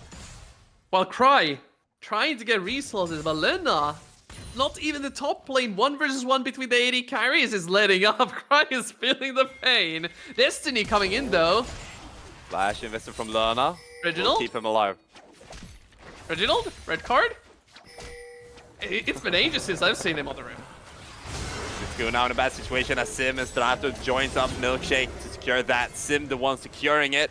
Maybe not optimal, but it's still a kill. Strato investing Flash now, looking for Lerna. Lerna, who has had a very easy game so far, shut down.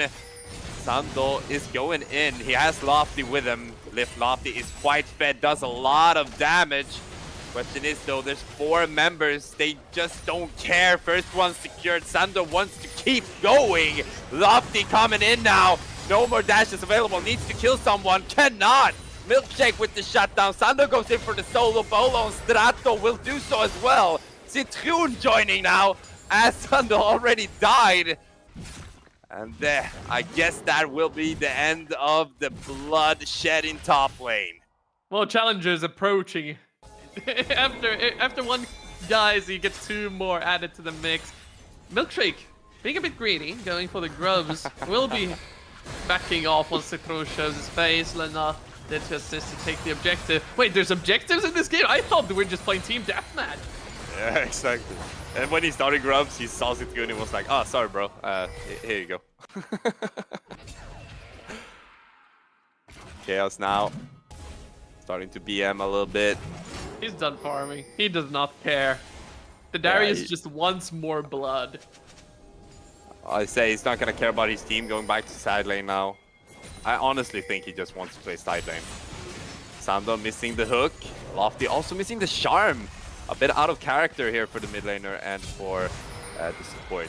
Lerna strongly picking up another kill. The 1 versus 1. So now already finishing the first item will not be defeated by Cry in a close quarters fight. Way too hard to hit those mystic shots on a fast-footed Senna. Another objective taken by Bloodline. This There's flank. vision on Sim now though, so Luna knows he has to fight Strato. Not going to tower range. Actually, Sim canceling that, not putting him all the way into the tower range, but they will still secure that. As Pibble has to flash over the wall in mid lane because of pressure from Lofty, Suskun, and Sando. Staying underneath the tower is quite risky. There's a Hex Flash Nautilus. Sando now in tower range taking a lot of damage as Sim joins the fight. CC has been the key. Lofty should be able to secure this. Cannot. No charm available. That's yet another pick for the Norwegians. They are collecting a lot of these now. Starting to get back into the groove. Lazy. Responding with the global presence. Sim going for the mobility boots and pure movement speed out of the items just so he can make it all into all of these fights. Citron now. He wants to get to Strato so much, but doesn't matter. He's thrown around like nothing. And will not secure anything at all. Yet another kill coming up here for Norwegians. And right now, there's only a 3k gold lead. Luna now in a bad situation. Every single time you look, Strato will have been secured. Luna, can you stay alive? You have to move a lot. You're doing well. Sando cannot keep him away, and Milkshake will secure yet another kill in topside. Sim now going in bot lane. Chaos wants to go for the solo bolo against two people, has to heal up a lot. Ignite is applied and will not let him heal. You say the Bloodline wants to play side lanes. It's not going too well for them. I mean, I don't even know what they're doing right now. They're just having a good time, I guess. I don't know. I don't know about that. I know Lazy's having a good time making the comeback because they're just constantly overloading these side lanes and catching Bloodline out. Meanwhile, the Veigar, even though the couple of dives went in, they didn't work out. He got a ton of gold from it and almost has finished a Rabadon's 15 or 16 minutes into the game. I mean, it feels like it's a bit consensual considering Bloodline knows it's not working, but they still keep doing the same thing. So I guess they're happy with this. They're thinking it's a good state of the game to just give away shutdowns for free all the time. I don't know. The Chaos will be in trouble here in bot lane as Milkshake and Sim sets up the gank. Fry has pushed in the wave. Chaos. Oh, they're waiting for Veigar. Oh, they're waiting for Veigar as well. 4 people against Chaos. Can you do anything at all? Flying around. No, you cannot. And this is what I said. They're overloading the side lanes. They don't really care if Bloodline grabs all the objectives. They were the ones behind by like 6 or 7k gold, and they've managed to make it back to a 1k gold difference. Now they can start playing individually as well. They've been staying away from Lofty, picking off the stray members, and now is their time to start contesting the rest of the map. I mean, Bloodline from game 1 and game 2 against Paragon is back, I guess. Lana now has the spell shield, doesn't matter. Knockup will still hit. They will invest teleport as well. 4 members in mid lane to secure this ADC. And yet another pick. Just 1,000 gold between them now. Less. Citron, next target. Lazy's gonna keep going. Oh, pushing him into the cage. Sando now next target. He has had a great game, but it doesn't matter when you're alone against 4 members of Lazy. And right now, they're just feeling themselves, having a good time. It feels like Bloodline might have underestimated the state of the early game and now given way too much back. Right now, we're tied in gold. It's Lazy Death Ball. They're just running in at full force. If it's blue side, you will be a target. Caster trying to set up here on the side lane. Still quite powerful on this Darius, looking at the goal head of most of the solo laners, but the burst potential from this Veigar, from the TF, if they manage to get a 2-on-3 just like this, they can go for his destiny already popped. Why does it feel like Chaos wants to be in this situation? Lofty now hitting the charm. That's what they need to do initially in the fight if they want to go for it. Chaos trying to reset here. Does damage to Pebble. The man will not die as he gets another kill as well. What is going on? Chaos. And just straight up outplays the enemy. The Veigar ultimate was used onto Lofty instead of Chaos, so he had some time to get the full stacks going and then go for the ult. Citron Bit of an awkward angle here. Has to drift around the corner, but they still get the full charge. And looking to crack the inhibitor tower. Still quite a long death timer on most of the carries from Lazy. Bloodline, I guess they're just trying to prove that it doesn't really matter. Losing some kills here. Sim now will probably fall here in top lane. Milkshake has the flank. Chaos stepped a bit too far up and will fall initially as the ultimate also hits on Lofty. An ultimate true shot barrage hits straight on. Citroen feels alone. Right now Norwegians want to chase down Sweden the way they did in the past. And Sando goes down. Luna, can you stay alive? It's gonna be hard. Root hits, even with the Shurelya. Pebble trying to reach, gets the stun, and that's a no summoner heal. That's insane. Barely not able to take down the Senna. We're gonna see how this fight played out. Sim, was it a fail flash? I think that was a failed flash, trying to get Kaz underneath the tower. Still able to survive for quite a long time, and here's the flank from Milkshake that let them play through the fight. Getting Lofty with the Ezreal ultimate from the respawning Cry. Just able to get quite a few picks off of, again, small overextension from the Bloodline team. I mean, perfect from the Norwegians team. Like you said, it started with a mistake, but it's not a mistake if it works. So I guess Sim just coming in with the 5-head here, making the plays. And now, after getting over 2 kills a minute, we are at the phase of the game where Baron Nashor is available. That's a malignance on Citroen, by the way. How does that work on you here? I don't know, man.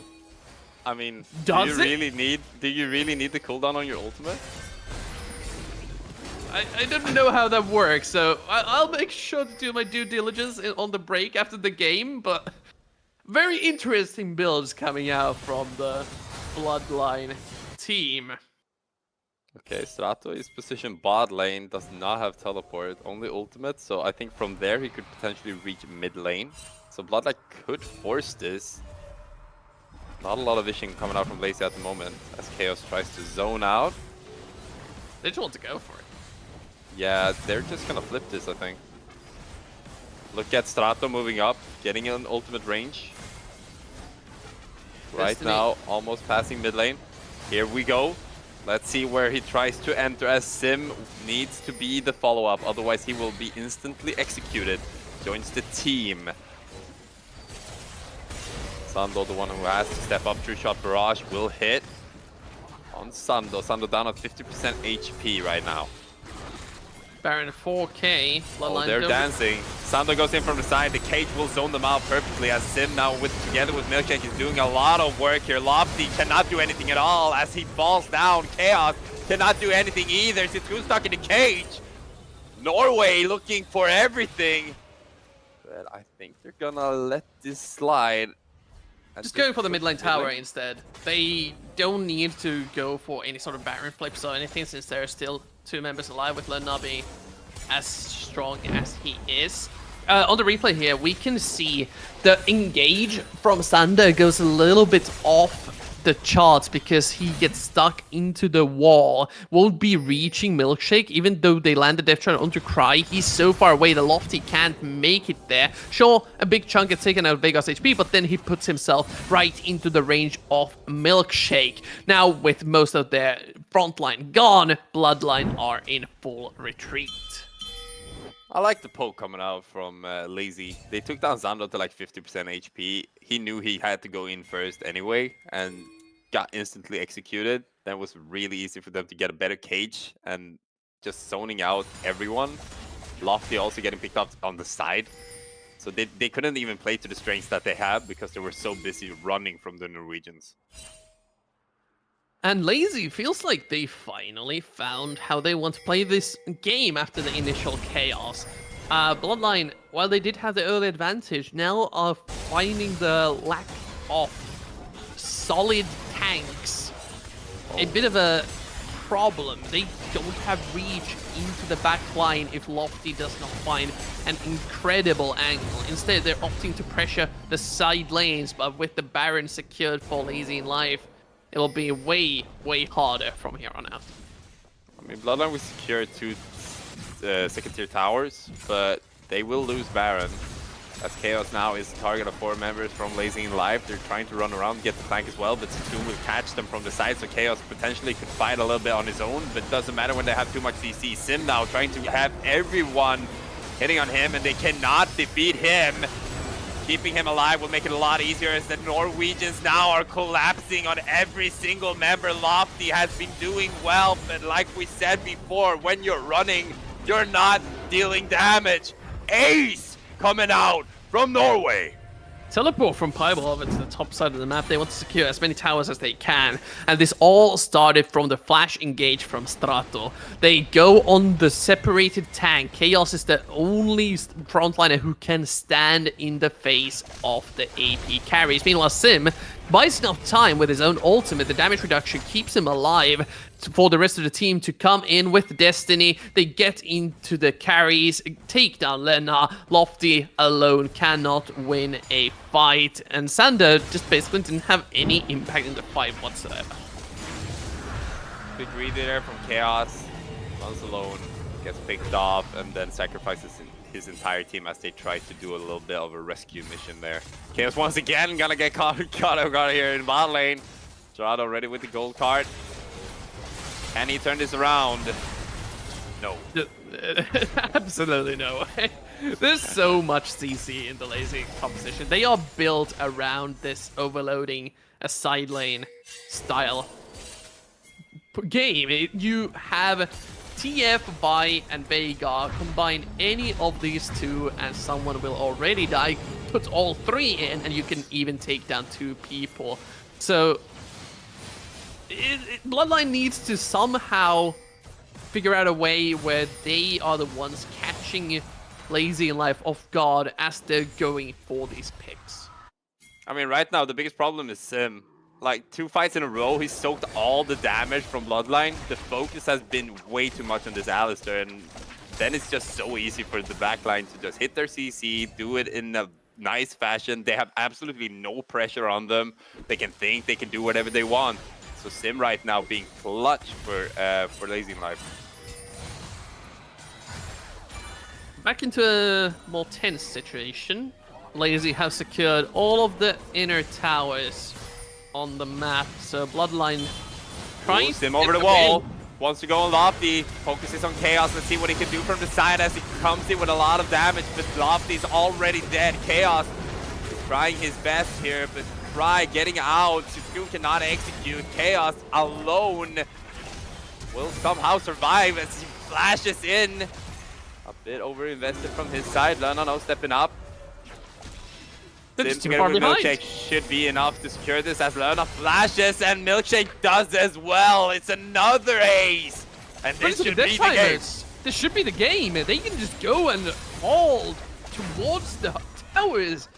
What looked like a horrifying early game. Lazy in Life just punish hard the overconfidence and overextension from Bloodline, and we are back to an even series.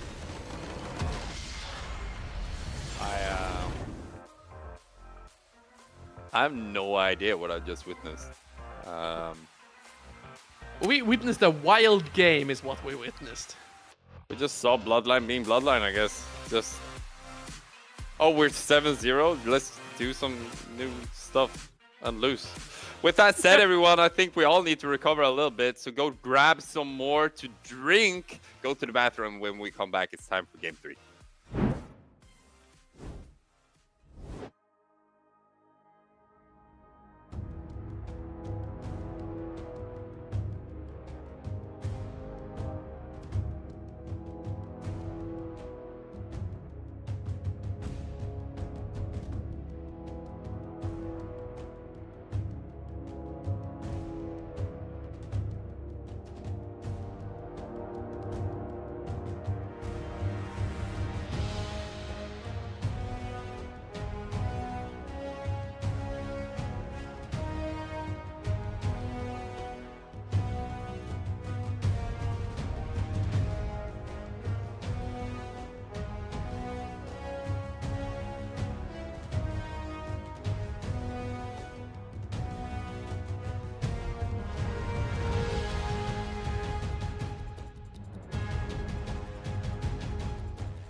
Hi, everybody, and welcome back to the NLC RPS Summer Split 2024. My name is Leaper. I'm here together with Carvis, and we just witnessed Lazy Life taking the first game in this series, tying it out 1-1. Is Norway coming back, Carvis? There's a possibility, but I think the main takeaway from game 2 is to calm down. You had the early game. Bloodline just... You're Swedish. You should be telling them to calm down if you want to win. I know that Bloodline is like, if they get to play their game, they're playing better after that. Like, maybe they troll one more game, but then they will go 100%, just like they did against Paragon. They know exactly when to play good and when to play bad. They're just having a good time, you know? Giving us a best of 5 silver scrapes, bringing it back. I can see the angle. It's just, can't underestimate your opponents. The Lazy in Life team, even though, again, Cry coming out as the emergency sub, he played pretty well considering. I don't think he's an AD carry even. I think he's a former top laner. It was either top laner or jungle that I've cast him before. But going into the AD carry position and playing a hard character like Ezreal's not easy to play. So he came out, performed pretty well. Sure, the lane swap may have caused some issues when it comes to knowing what you need to do, but he recovered perfectly fine, and the rest of the team played really well. Props to Sim, just taking over the map with Alistar after the enemy support on the Nautilus tries to do a little bit of the roaming pattern himself. Yeah, I mean, I think Bloodline just forgot that when you're in a lead, you get shutdowns, and when you give those away, the enemy team gets stronger, so you can't just keep playing the way you did before. And like, I don't know if they forgot or they just didn't care, but somehow they went for it. Also, I want to talk about the mentality of Cry. I mean, he was emoting a white flag all early game, like he was already like set to lose the game. And right now, I think they're in a state of mind where they're like, okay, maybe we can actually win this series. So I understand it's pretty dangerous for Bloodline to give them hope, because now they might just go out stronger than before, and all of a sudden Sweden might have a hard time getting back into this series. But I just feel like Bloodline is in the right element when they at least troll one game. To be fair, Cry did continue emoting the white flag once they were winning as well, just running at them with the Ezreal going, white flag. It's like, maybe he doesn't know what it means. It may just be a cool flag. It's a little bit It's war just a cool torn. flag. Yeah. It's just a blank flag. That's pretty cool. I want that. Give me a blank flag. I prefer the Swedish one. Are you French? I'm French. The LFL is for that. Nah, Anyway. I don't know. We'll see what they ban out. They left way open last game. Didn't want to first pick the Ahri. Could potentially, like, if they leave it open, because Bloodline is going blue side again, right? No? Red side? Bloodline. Blue side again? No, red side. They should be red side, yes. Yeah. With the red side counter pick being a major deal for most of the series we've had in playoffs. The bans, though, are not changing too much from the looks of it. You don't have to be afraid of me. And the Ahri, Ahri ban coming up from Bloodline, actually. And that means that Way is open. So if Pibble doesn't want to play Way, I think they're actually going to go for it this time around. They could pick it on third. They don't actually have to force it already. So they could potentially force up enough picks for him to be comfortable enough to pick There's Way. also Varus. Yeah. So a bunch of real... Oh, I've been wondering where the tally has been. This hasn't been picked for the past 2 games. And it's one of the major picks that Lazy has been cooking with. I think Bible's the main one to play it, but it is a flex pick between the jungle and mid. I think he's going to go for Way here, because I think he knows the matchup. He's just scared when he doesn't know exactly. He doesn't know what he's up against. So right now, Lazy's just basically inviting him to play Way, not banning it out, showing mid lane on the first pick. I mean, let's see if he can take on the challenge against Lofty's Way. So something like Vi would make sense here. Already picking up the Zinjao to make sure that if the Vi gets picked, you have something that can manify it against her. In the 2v2, they can set up for some brutal combinations, and Hui can kind of back up Zinjao no matter where he goes, since the range is so long. But Milkshake had a very good buy game. Pairs up well with the Talia, unless they want to keep the flex up. There's no real reason to reveal anything else, unless they go for a Senna lane themselves. It looks like it, and a hover on Fiddlesticks, that would actually be spicy. Vi or Wukong would make a lot more sense, but I would love to see a Fiddlesticks Nocturne coming would out be of here. cool as well. But Nocturne just doesn't pair up with the Talia as well as it does with other characters. Well, what are they cooking? Yeah, it's gonna be Okay, Belobeth. Belobeth. Huh. I mean,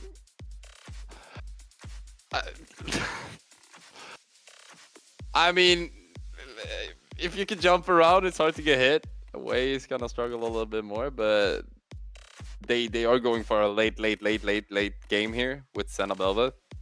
If we go to 40 minutes, it's gonna be a disaster, and that's why you want to cancel them out in the early game, picking up a Draven to get the snowball going for Lana.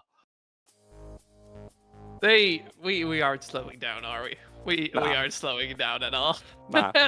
This Second is Sweden, bro. Second phase bans. Top lane should be the heavy focus, considering what we have just seen in the draft. Other choice Bloodline has is to focus on the support pool, removing things like the Nautilus and Kench from Sim. Both are very good choices. Looks like the top lane is the focus with the Cassante gone. Lazy, though, they have a very interesting game ahead of them because, again, they're lacking a little bit on the utility side of things. I know a potential pick Chaos could go for here. I'm not gonna spoil anything in case he doesn't even want to reveal it in this tournament and potentially just play it in Swedish Online League tournament. But if he goes for it, it's gonna be really spicy. But right now, Bloodline is the ones banning out top lane, starting with the Cassante, and support is more of a focus for Lazy in Live. What else is there? Ornn getting banned out. So they want to make sure all of the utility champions from Strato are being removed. But the Malphite is still available. They banned it out previously, and it could play well considering what they have. I'm trying to think of Strato's champion pool. Is there anything else that he could play? Maybe like a Scion could fit the team decently well. We might be in for a treat here. I think maybe I know where Chaos is going with this. They're gonna go for last pick on him, I believe. So they're gonna pick out the support right now. Two bans coming out, Nautilus and Blitzcrank. So no hook champions except for Thresh open, unless you want to go for an aggressive Pike. I don't think we've seen a Pike throughout the RPS yet. Oh. Okay, Raven Ash. So unless we see some cooking like Belobeth top is used to be a thing, I'm expecting to see something like the Scion that I previously mentioned.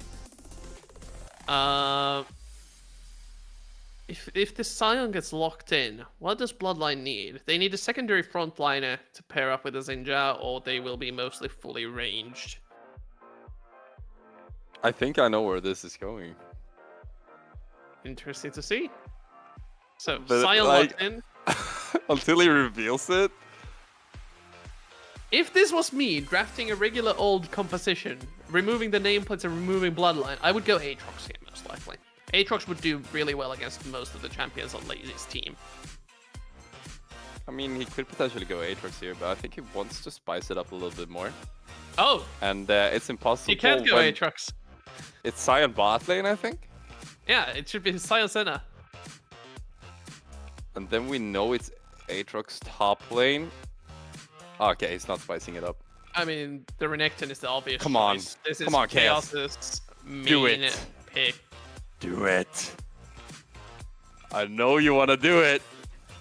Camille. No. Come on, man. I wanted to see it so bad, but okay. I guess we'll have to wait.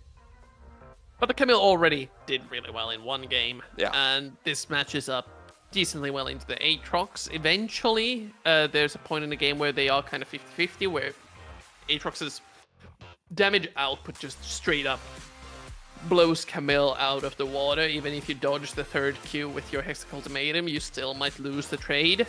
But the Scion Senna down on the bot side of the map kind of, I think what they're going for here is, since Cry is a top laner, getting him on something that he's a bit more comfortable on, and Sim should be able to pilot a fasting Senna decently well.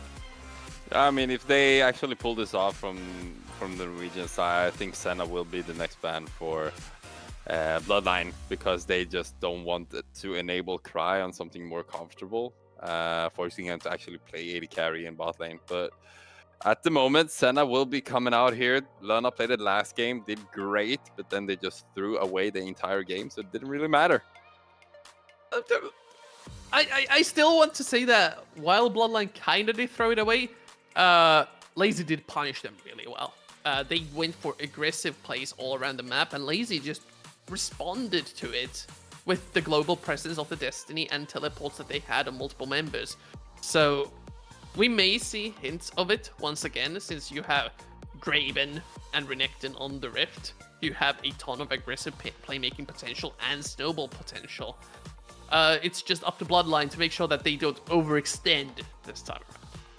I mean, I don't even know what's best, if they win early game or if they lose early game, because when they win early game, they get confident. When they lose early game, they get tilted. So, like, it doesn't really matter what happens. It just feels like mentality-wise, they're just lacking way too much. The only positive thing with this is that Sando is a psychiatrist. Like, he's educated to be a psychiatrist, like, legitimately. So, potentially, he could take care of the mental, but when it comes down to chaos, you can never control this man. Imagine what a business opportunity that is. You're a League of Legends professional player, intentionally tilting your teammates, and they're like, hey, I could handle that for you. Want to come in for a session? Malpractice? Would that be A little session? I mean, you never know. You need to know your patience, and he's on his way to do so. Once again, joining the Summoners Rift, everyone.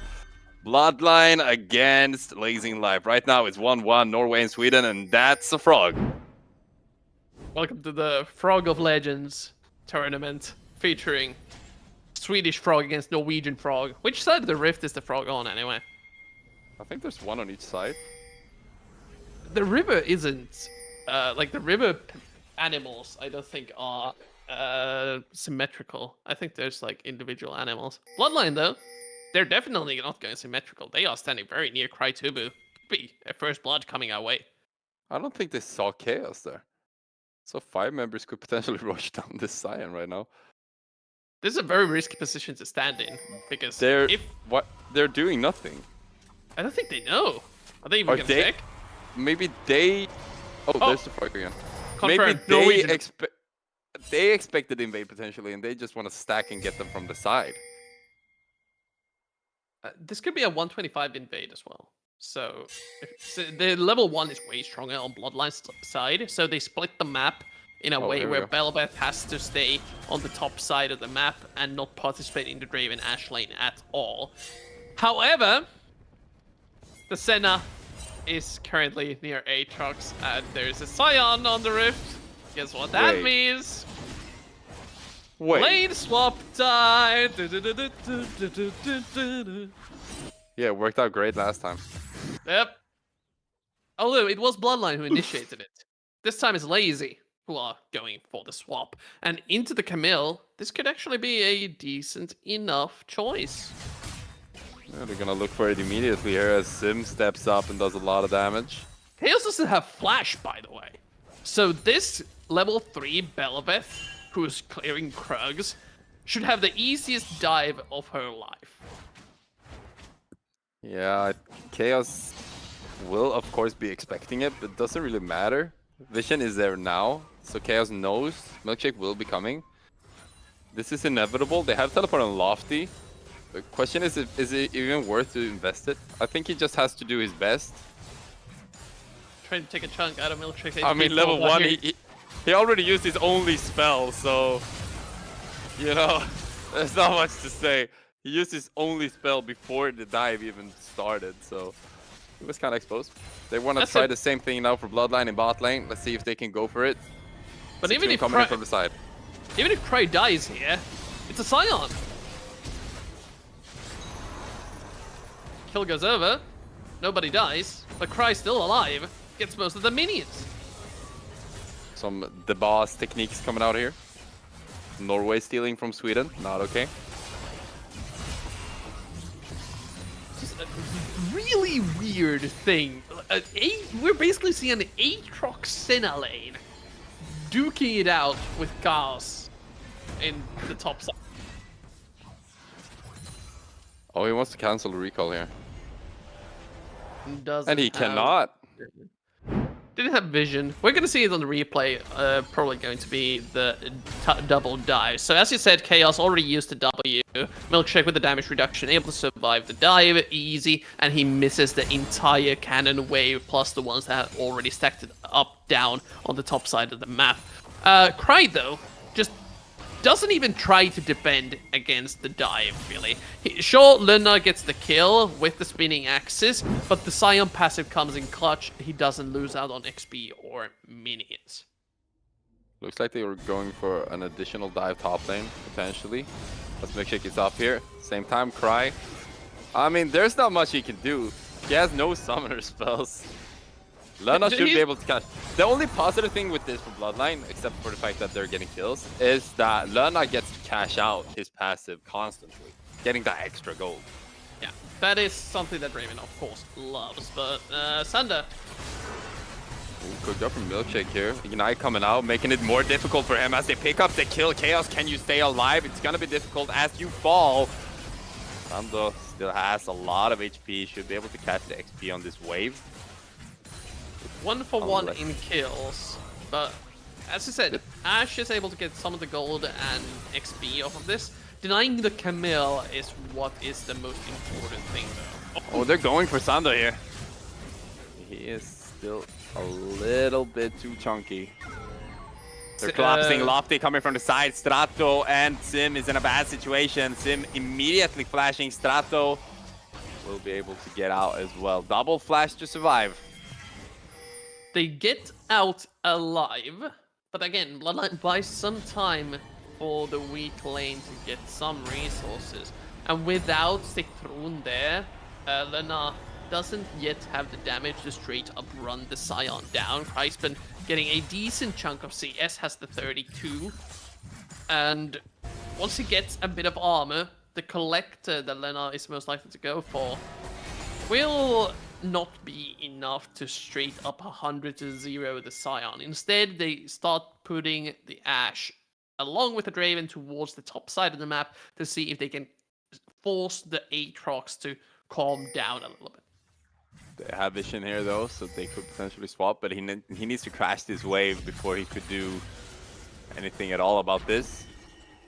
I think Citroen went, yeah, he went all the way up, so I don't know if they actually spotted him. Still didn't ping him though. Probably no idea. There's a huge collapse. This is a 4-on-3. Okay. Right about now is where I would run. Milkshake goes in, does a lot of damage, and will take down an easy kill on Citroen. Sander now running away together with Lana. Lana trying to trade back as much as possible. Cannot do so as Pibble now zones him out, and Sander will go down. They want to give this kill to somebody specific. Ultimate is flashed away by Pibble. And Lofty cannot really contribute to this situation whatsoever. Cry! That was kind of awkward, right? It's like, hi guys, I want to join. White flag coming up. This is, while a good fight for Lazy, they secure themselves the objective, but Citroen died so early on, he's already managed to rotate on the bottom side of the map. Chaos has been taking the plates on the bot side tower this entire time as well. We'll be probably getting about 2 of them. So, while the fight does go over to Lazy in live, map-wise, Bloodline doing quite good. I think they're playing the map really, really good, but I like what I'm seeing from Lazy in Live. They're not trying to play it this normally. Let's check this replay first. And Milkshake is the key here. He manages to get in using the double dashes, flash forward into the knockup, and that's where the man advantage comes in. Paired up with the Talia, they are more than able to provide CC to lock down the key targets, even trying to buy time for Lofty to make it in. Flash used by Pybel, Lofty not really able to participate in the fight. I mean, right now, Blazing Life, they feel quite comfortable. Like you said, they initiated the lane swap, has executed very good, just like Bloodline League did last game. Although it's not the same lead that we saw last game. As Chaos now goes in from the side, should be able to lock him in. Strato cannot do much at all. He could potentially heal up, but Ignite is also activated as Milkshake joins the fight 2 versus 1. And that's a lot of damage coming out from the Bel'Veth. As he's looking for more follow-up, will have to satisfy for Sitskuun.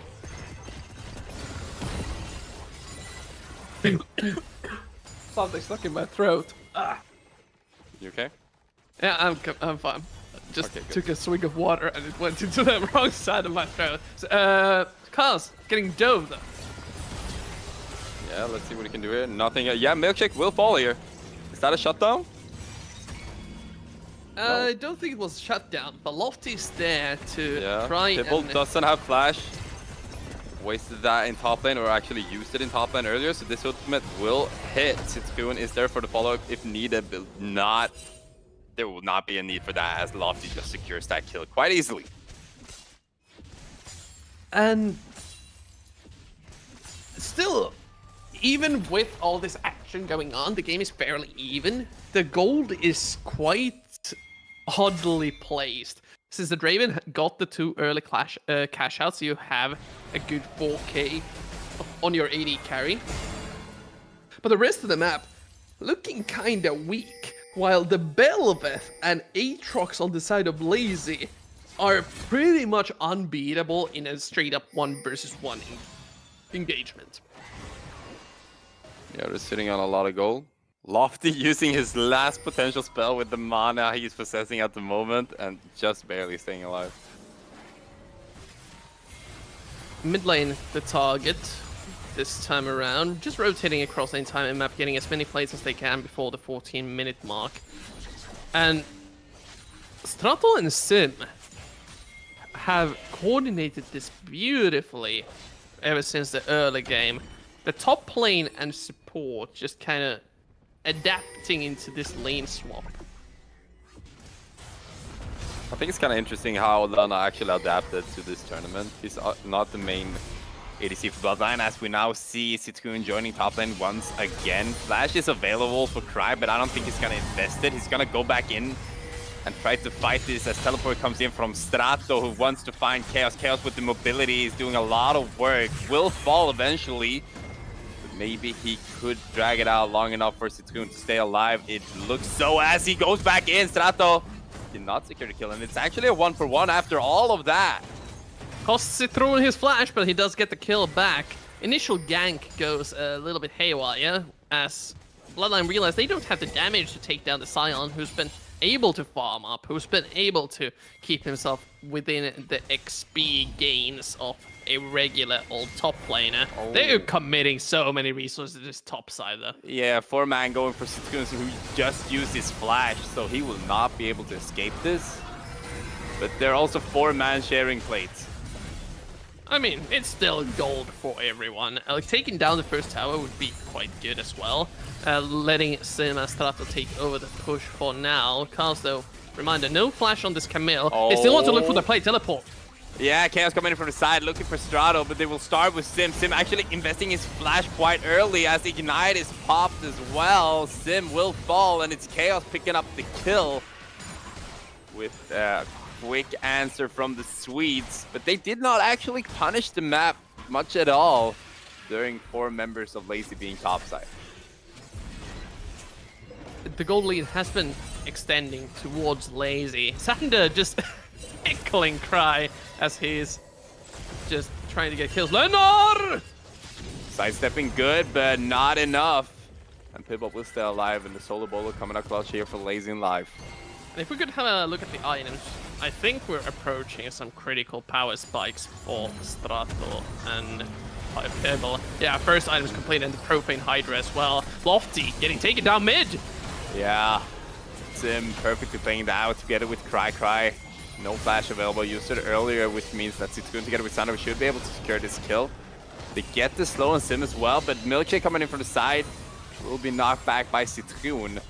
they're playing really well as a team right now on Lazy Life. As soon as there's a situation, there's at least 4 members joining and trying to fight it out together.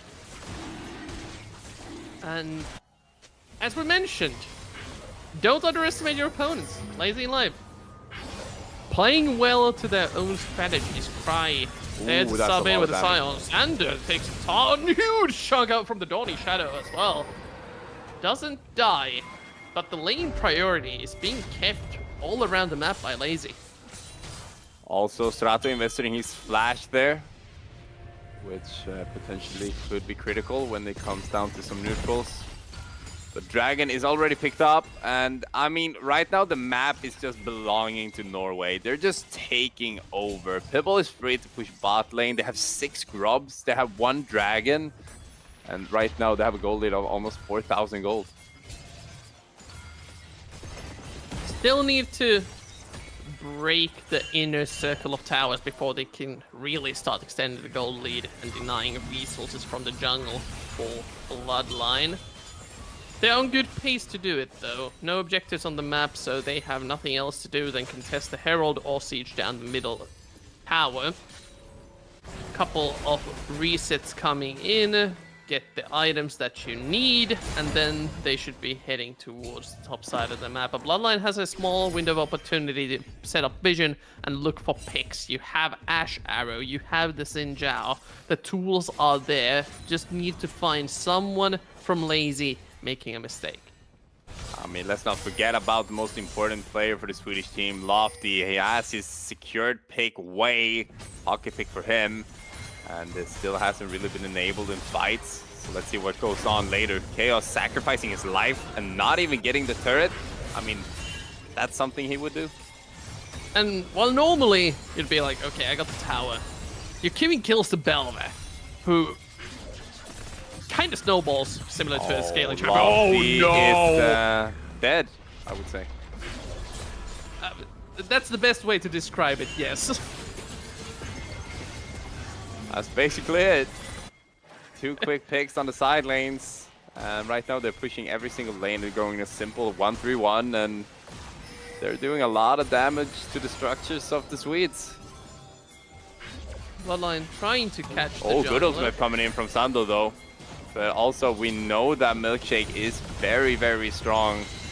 Should be able to stay alive here. Does so as well as Sin now joins the fight. And teleport coming in from Strato. Everybody's trying to join this fight as Sando is gonna get rooted up. And now all of a sudden they're running away instead as Chaos comes in from the side. Look at Strato. Strato doesn't have flash. Used it earlier. He's stuck in there, but is he stuck? Yes, he is. I thought he was gonna turn that around. Like, he healed It so did look much. He like took it. everyone down to like 50% HP. That was crazy from Strato. Trying to push mid, doesn't have like enough pressure to take this, I think. It does do quite a bit of tower damage. Mind you, 6 of the grubs were taken by Lazy in Life through all of these objective trades. So the Scion will be melting the tower. Lofty and Sander only ones left to defend. Oh, flash from Lofty, but he has flash forward because that knockback was good. Once again, Norway coming out clutch. Cowards, yells Crytubu as he runs away. And Bloodline, even on some of the comfort picks, are struggling to find a way to get back into the game. Secure now, the one caught off guard as Strato goes down low. Can you secure Lena? Yes, and they also get the flash from Milkshake. Lena, though, he should be able to die. Where's Sim and Primal running away from their own Scion? Did they not realize it was Cry who teleported in? I have no idea. This game is almost as sloppy as game 1. No, game 2, sorry. Game 1 was pretty structured from the Swedes. But right now, they're just...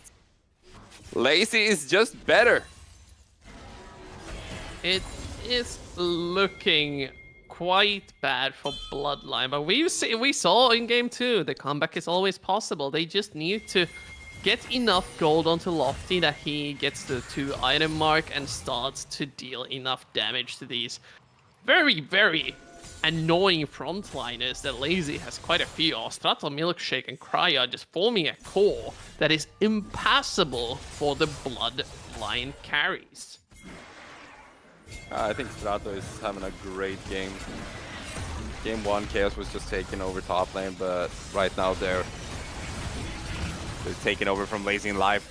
Sando and Chaos coming from the top side, want to contest this, but Herald is already dead as Chaos decides to go in quite alone here. Ultimate miss from Lofty. Yeah, that is a disaster indeed, as they now try to go in on Milkshake. He is quite alone, but he is very, very strong. Soon should have his cooldowns up, securing this on Lerna as Chaos now wants to keep this fight going. He's alone. He's really alone here. I have no idea what he's doing. He's dead. And meanwhile, Krytovu working man hours. Hasn't finished his workday yet. He's just knocked down a couple more of the structures. What are they doing? What is going on? Bloodline's been caught out. I'm sure Lerna gets a kill. But Cry is just so fight, annoying guys. on the side lanes. Close fight. Close fight. You're doing great. You have my support. White flag. Oh, man. What's going on? Well, we're going to see on the replay. This could be another long one as we get to see what exactly happened in this Herald fight.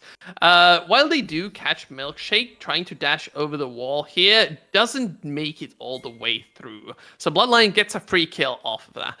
However, here's where the miscommunication happens. Once they finish off the initial kill, Carlos thinks, hey, I have the flank, guys. Let's keep fighting. But the rest of the team has already kind of disengaged and are separated by the huge wall in between the top lane and the river. Then the Bloodline, trying to figure out how to defend against the Scion, go back in onto the Talia with all of their dashes, losing out on almost every single member. Final crit does get the kill for the Draven, but it definitely wasn't worth it. I'll calculate it. It's fine.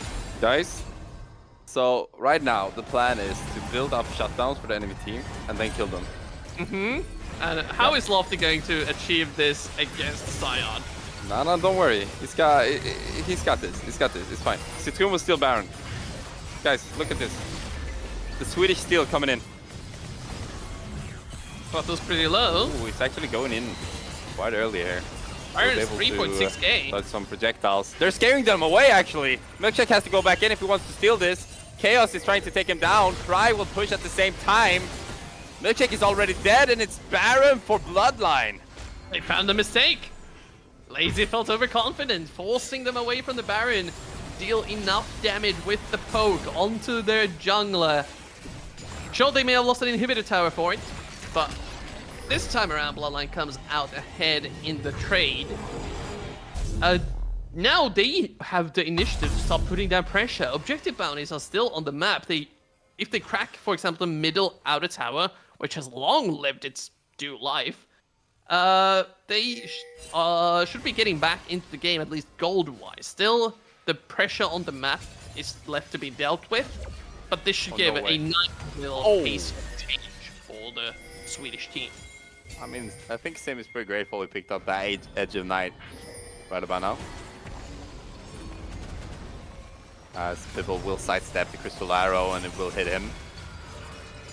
But right now they have Baron power play. They need to abuse it somehow. I mean, it's good enough to just take it away from Amazing Life, making it so that they can't use it. But I think they should be able to punch a little bit inside lanes. Milkshake is on the flank. They could look for engage here. Flash soon to be up for the lazy jungler. Oh, Lofty no, Lofty. is watch out. This is dangerous. Two members of Bloodline is still top side. Both Citroen and Chaos are focusing on pushing that top lane. Lofty will spot him now, I think. Avoids the vision cone, but they do see how much vision they have on that side of the map. But here comes... Citroen is just waiting. They're gonna look for Chaos. Well, then they popped. Okay, they get the tower. Pibble together with Strato is going for Chaos. He will probably die here. He's looking for damage onto Pibble, but it will not be enough. Strato is a monster. Oh, no, James Bond 007, by the way, escaped by standing in the brush that entire time as the collapse was going in and calmly walking out. I mean, Chaos is not worth that much gold at the moment, and he got the tower, which I think had a bounty as well. So they picked up a little bit of gold. Yeah. not enough to even it out from the 5k gold lead. It's still... Nah. Again, it opens up the map a little bit, get themselves just a small influx to maybe get the third items onto the Draven. Would be really nice to get an LDR to eventually break through Price. Well, not so tanky build, he does have a ton of HP. Giant Slayer passive would help a ton with that. With the Baron though, Bloodline have tempered the approach from Lazy. They are trying to find some flanks. We saw the positioning from Milkshake earlier on, trying to get Lofty in the mid lane. Those are the types of picks they need to go for, since the Sion split push is way harder to set up now with most of the towers gone. Well, I have to agree with you. Tempo has slowed down a lot for Lazy in Life, but they still have control on the map. It's still really difficult for Bloodline to step up. Dragon is spawning now in 40 seconds, so I think that will be pretty uncontested, as Lazy quite freely could just walk around, get all the vision they need, and with the pick potential from Atalia, that's not something you want to fight. Sadly for Lazy, it is a cloud soul, so there is no real win condition there. They need to wait way longer for the Elder Dragon to spawn if they want to win the game through scaling and... Oh, mid lane, they're going for the tower. Yeah, the boss is trying to shove down mid, as they have to reset now. Sando immediately doing so. Chaos, he doesn't care. He's gonna keep going top. I mean, this is the gamble you gotta go for when you're behind. Demolish with some power Q should be able to do a lot of damage, and an inhibitor should be able to be secured for Bloodline as they try to reset now in Lazy in Life. Yeah, recall stopping power really good from Bloodline. They have a pretty much global ultimate from Lena. They have Lofty with insane range as long as they have the Hawk shots to provide vision. Sim, for example, here cannot find his way back into the base. And now they're investing Cry top lane, making Sim be alone, and now 3 members trying to crash this as they can go over the wall on Sim. Sim has flash, but doesn't really matter as Chaos is on him and will secure the kill. Good CC though from Cry. And right now we see Milkshake coming from behind as Sando will try to slow him out. This is good from the Ashe, trying to keep Milkshake away. Flash available, but will not get it. So it is a kill and it is a tower for Bloodline. Near the Dragon though, we saw Sick through a face check and brush that I think Pebble was standing in, so he lost both his ultimate and his flash to Xinjiao now. When he commits, he is stuck there, and if you look at the farm amounts, Citro's resources this game are running dry. 131 CS, only having 2 items as the rest of the map are starting up their 4th ones. He is so far behind the rest of the map. Actually spotting down now, Lofty is also really behind on Wei. And we actually seen the lacking damage from mid lane throughout this game. Lofty has been quite invisible, which has been... I don't think it's occurred a single time before in the tournament that Lofty is now one of the main characters for Bloodline. So this is a bit out of character. And I think it's just due to the fact how this game played out.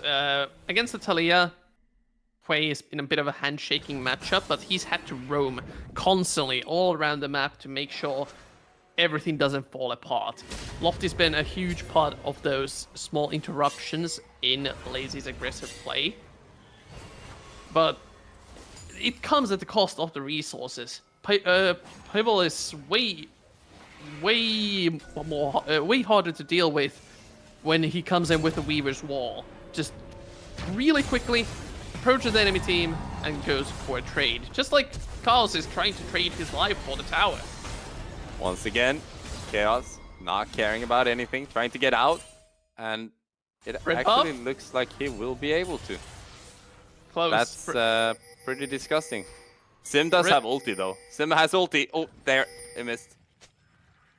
Tried to go for it, but the tower push diffused by the power of Cry, starting to have so much HP that the Camille will need a longer trade to break through the massive HP pool. The rest of Bloodline though, not that. They still have the tools to stop a possible Baron take from Lazy and the vision to check the Baron pit occasionally with the hawk shots. I mean, you can feel the intensity in the air because of the PTSD from the last Baron, as Sitsuku now is moving up to try to get some more information. They know it reset it. Teleport from Camille committed, so now won't be able to participate in case he hits to the side lane once again. So trying to commit now. Milkshake wants to get in. Will do so on Sitsuku, who has ultimate. Should be able to neglect a lot of damage. Doesn't matter when you're thrown into the entirety of the team. Strattering backline against Lerna. Lerna securing that kill quite fast. Chaos should be able to get out, but Lofty doesn't have the same ability to do so, but he still stays alive somehow. Backline still fighting. Milkshake wants to kill. Flash over the wall. Looking for Sando. Doesn't matter. And Bloodline actually comes out quite big out of this fight. 2 for 3. It is. No DPS left to take down any objectives, but Chaos strong enough to keep pressuring. We're gonna see this team fight. It's a really precarious battle being fought, and it's definitely Lena who comes out clutch for Bloodline. The initial engage onto Citroen burns enough cooldowns from Lazy so that they can't properly reach the back line. Only the Aatrox eventually makes it there. So here, Milkshake, they finally catch out Citroen, separated from the rest of the team, but here's where the crutch comes in. Strato tunnel visions towards the Draven and just tanks so much damage, while the rest of Lazy are just trying to reach the back line. Lena, being the back line, moves himself forward and takes down a character. Ooh, good ultimate coming out from Lofty. Sando the one securing a kill though, but we talked about it earlier, he usually is the main character and he has some resources now and starts to show up on the Rift. This is a possibility. They can just commit to the Dragon and Baron, and Lazy has pretty much no way to respond to this. Dragon spawning in 45 seconds or so.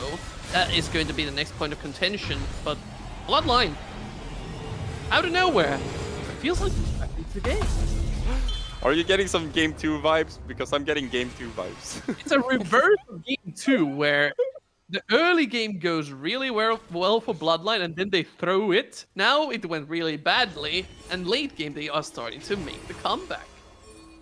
Yeah, they're trying to set up a trap here. Lofty is quite confident running forward. Citroen as well. But right now they actually have a lot more damage than they used to. And they're just behind 2,000 gold.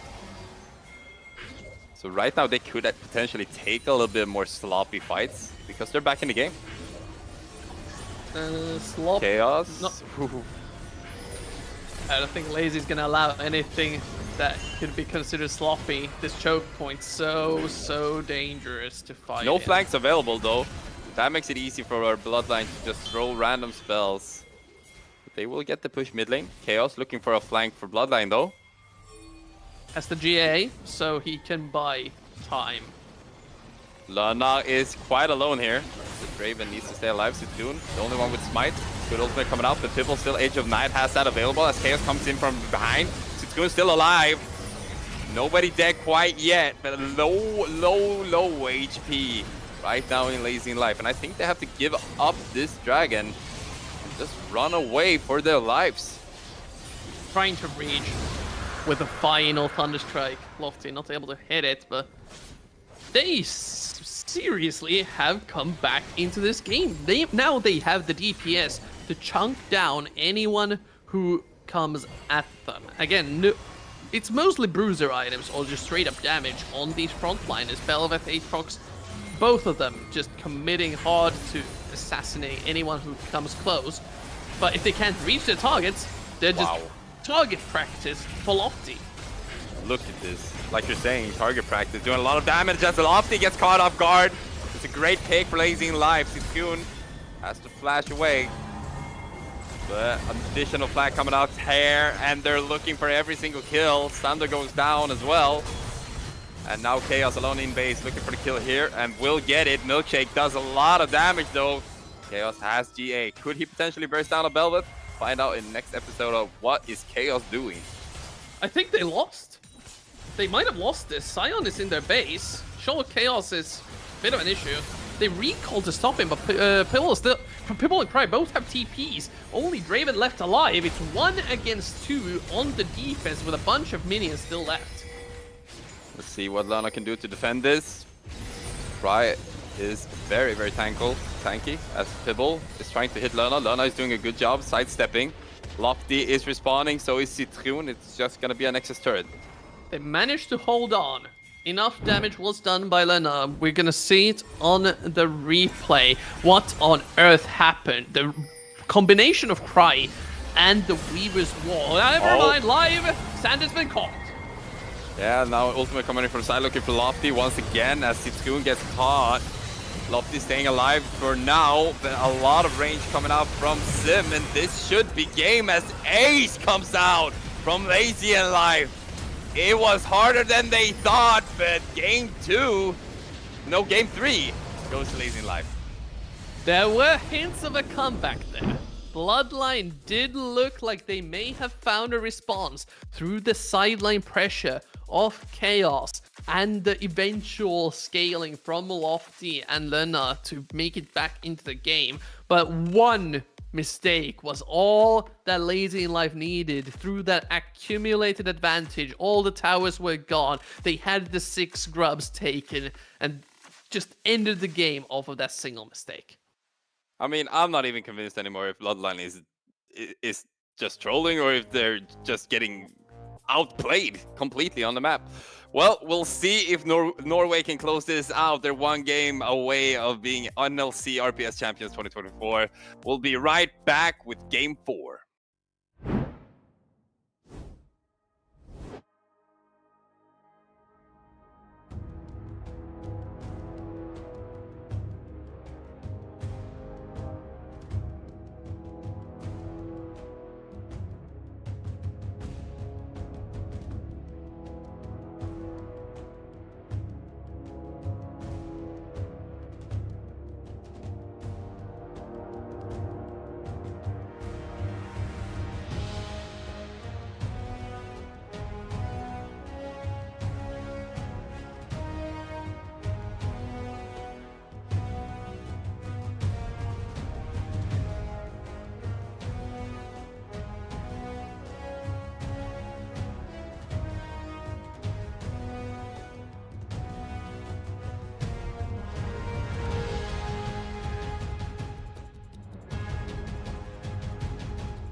Hi, everybody, and welcome back to the NLC RPS Summer Split 2024. My name is Leaper. I'm here together with Carvers, and we're in the middle of the Grand Finale, where it's Bloodline versus Lazy in Life.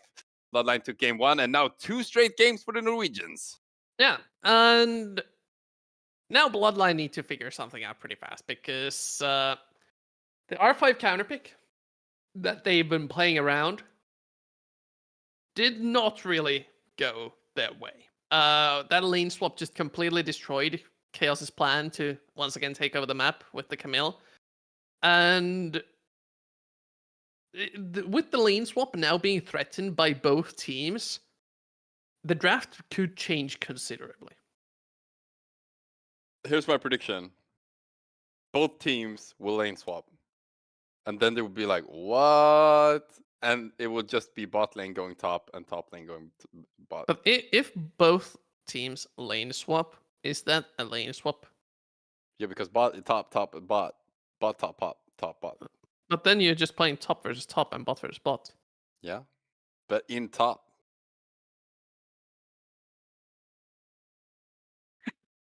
what a great conversation. Welcome to the RPS where we have fun. This is again, this is where we've gotten with this series. Also, a question we have to ask is Lofty confident enough in the Hui anymore? Because the Talia, I think, did way more. I was surprised that Talia didn't get picked in the first 2 games. And now in game 3, it just shows up and completely destroys some team fights. I think get Senna out. Talia is fine. Go for Wei again if they let you. And Citroen more focus on mid lane than top lane because Chaos is just running it down today.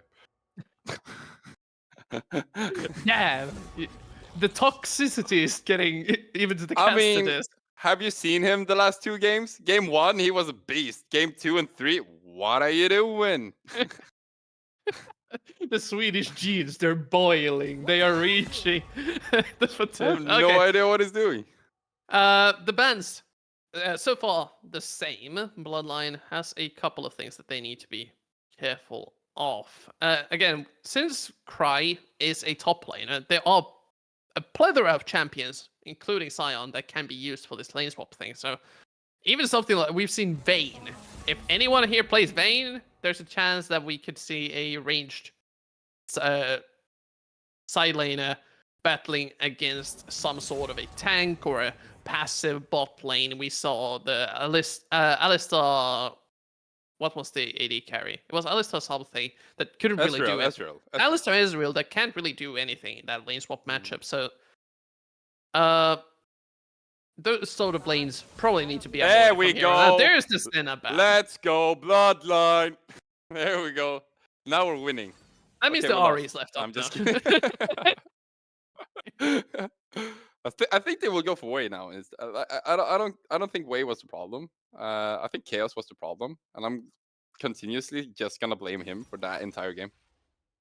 A mainstay of all the winning teams. Every single one of us seems to be having some issues with coughing today. Yeah, mine was intentional though. But I like it. Okay, so Scandinavian people on Tristana has been very successful. Look at Caps. I mean, and Lofty is basically Sweden's faker, like I said, like a bunch of times. So I think he will abuse the lane a lot. Pibble's gonna struggle, but a lot of good picks coming out from Lazy Life. Yeah, the Alistar also being considered by Sim. This does pair up well with anything that Virus usually likes to play with, something aggressive, things like the Nautilus. As Sim has already shown us in one game why he is considered to be such a beast on this Alistar. This, though, this would be interesting. Hey, we don't know if that's top or jungle because Chaos can snip. Chaos can play anything. So let's see who's doing the snipping in game 4. It's most likely going to be Citroen, but this is a unique flex pick for Bloodline. Yeah. I think the reason why they pick it here on R3 is to deter, for example, like Cassante pick for Strato, because you don't really want to go as a tank into a Gwen matchup going like, why did I pick this? I saw the Gwen coming. I didn't know Renekton says Chaos will follow when he gets banned, which is kind of fun because they banned him away from Chaos. So that's fun. I Would think that be? that's fun. It would be even better if that was actually his namesake. Like he just wanted to main Renekton, and he's like, Chaos will follow. Haha, I'm Chaos now. Clip it. No. But they banned Cassante. out Cassante and Jinx and Renekton. Both teams are banning a lot in top lane, so this could be beneficial for Bloodline in case this is a flex pick. So banning out the Cassante here again sends heavy messages that this Gwen would be heading into the jungle, because this does quite well into the tank matchups. Camille, they don't want to deal with it, and they are not expecting a lane swap, I'm guessing, just because of that. I mean, Chaos spicy pick is still open. He could potentially go for it this game. Yumi hover once again. We're not going to be seeing it.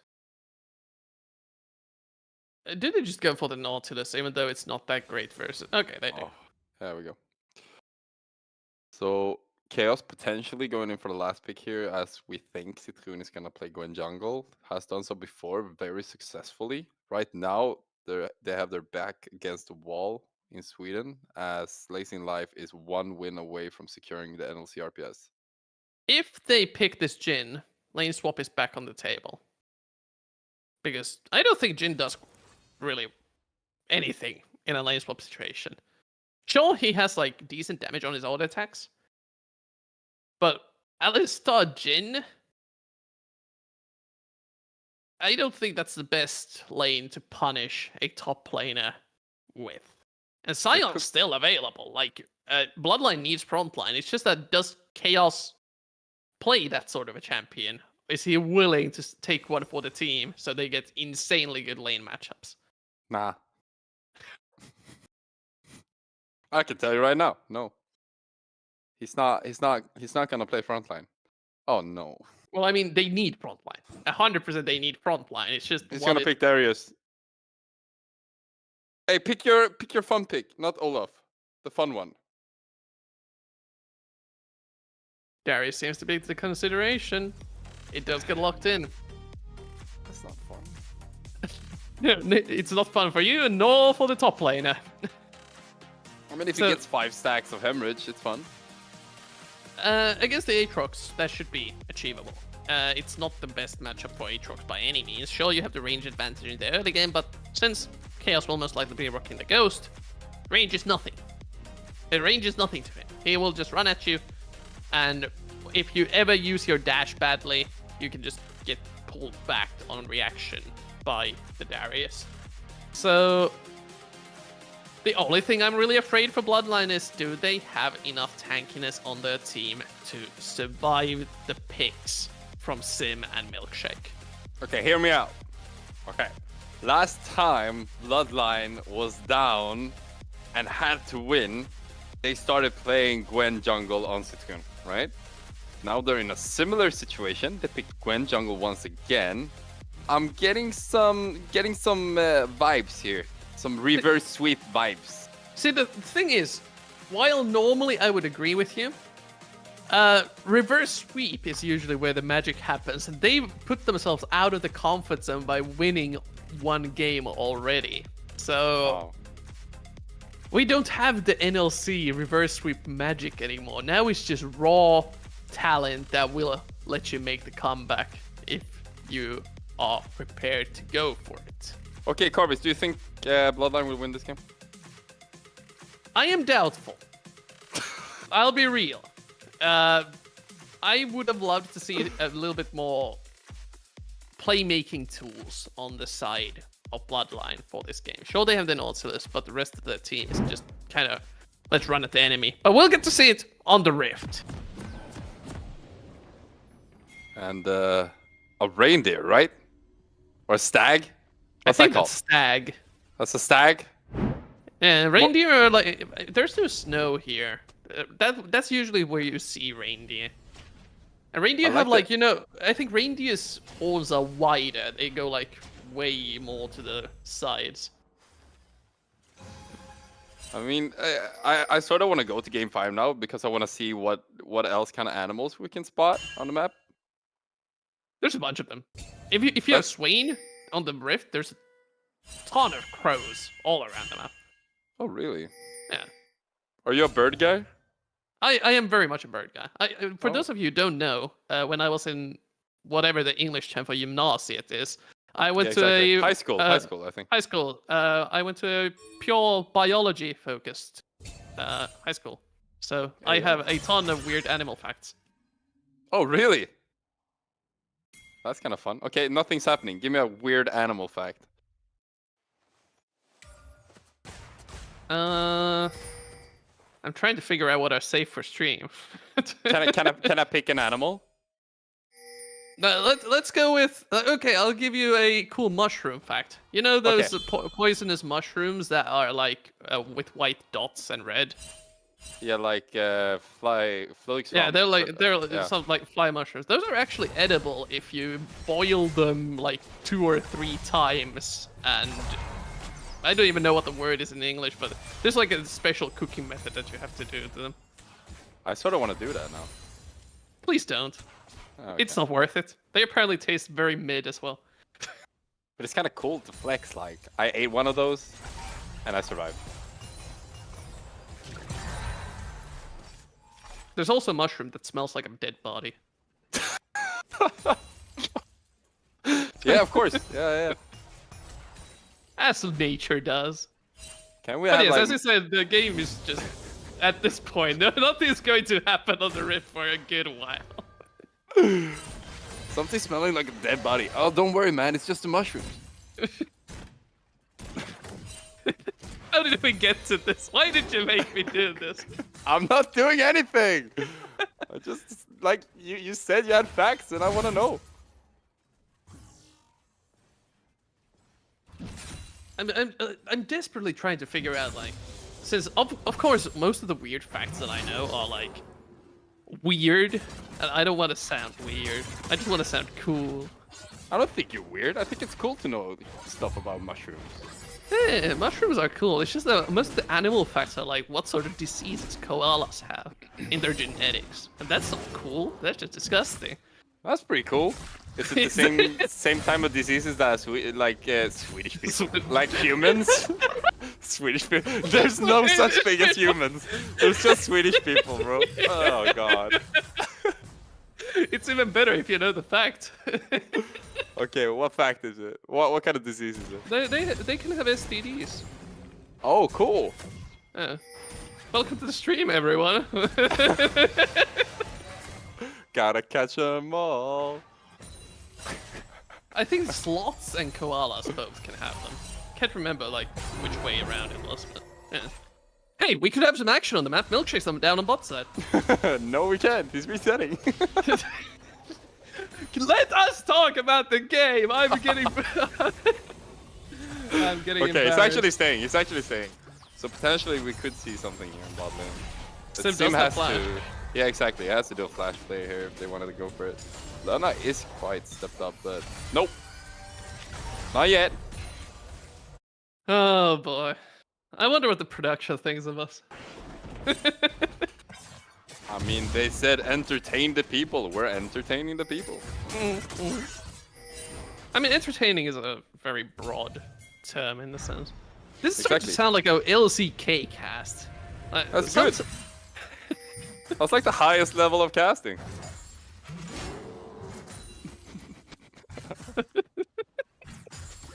We're doing fine. It's like when you have, if you look at the compositions, what can they do? They can't do anything. We're gonna be here for 10 minutes waiting for first blood to happen. Level 6 is like ages away. But to be honest, Bloodline has 100% win rate when you don't lane swap, whilst Leasing Life has 100% win rate when we lane swap. And we didn't lane swap this game. Yeah. Oh, nice hook from Thunder. But Instantly disengage peeled is away.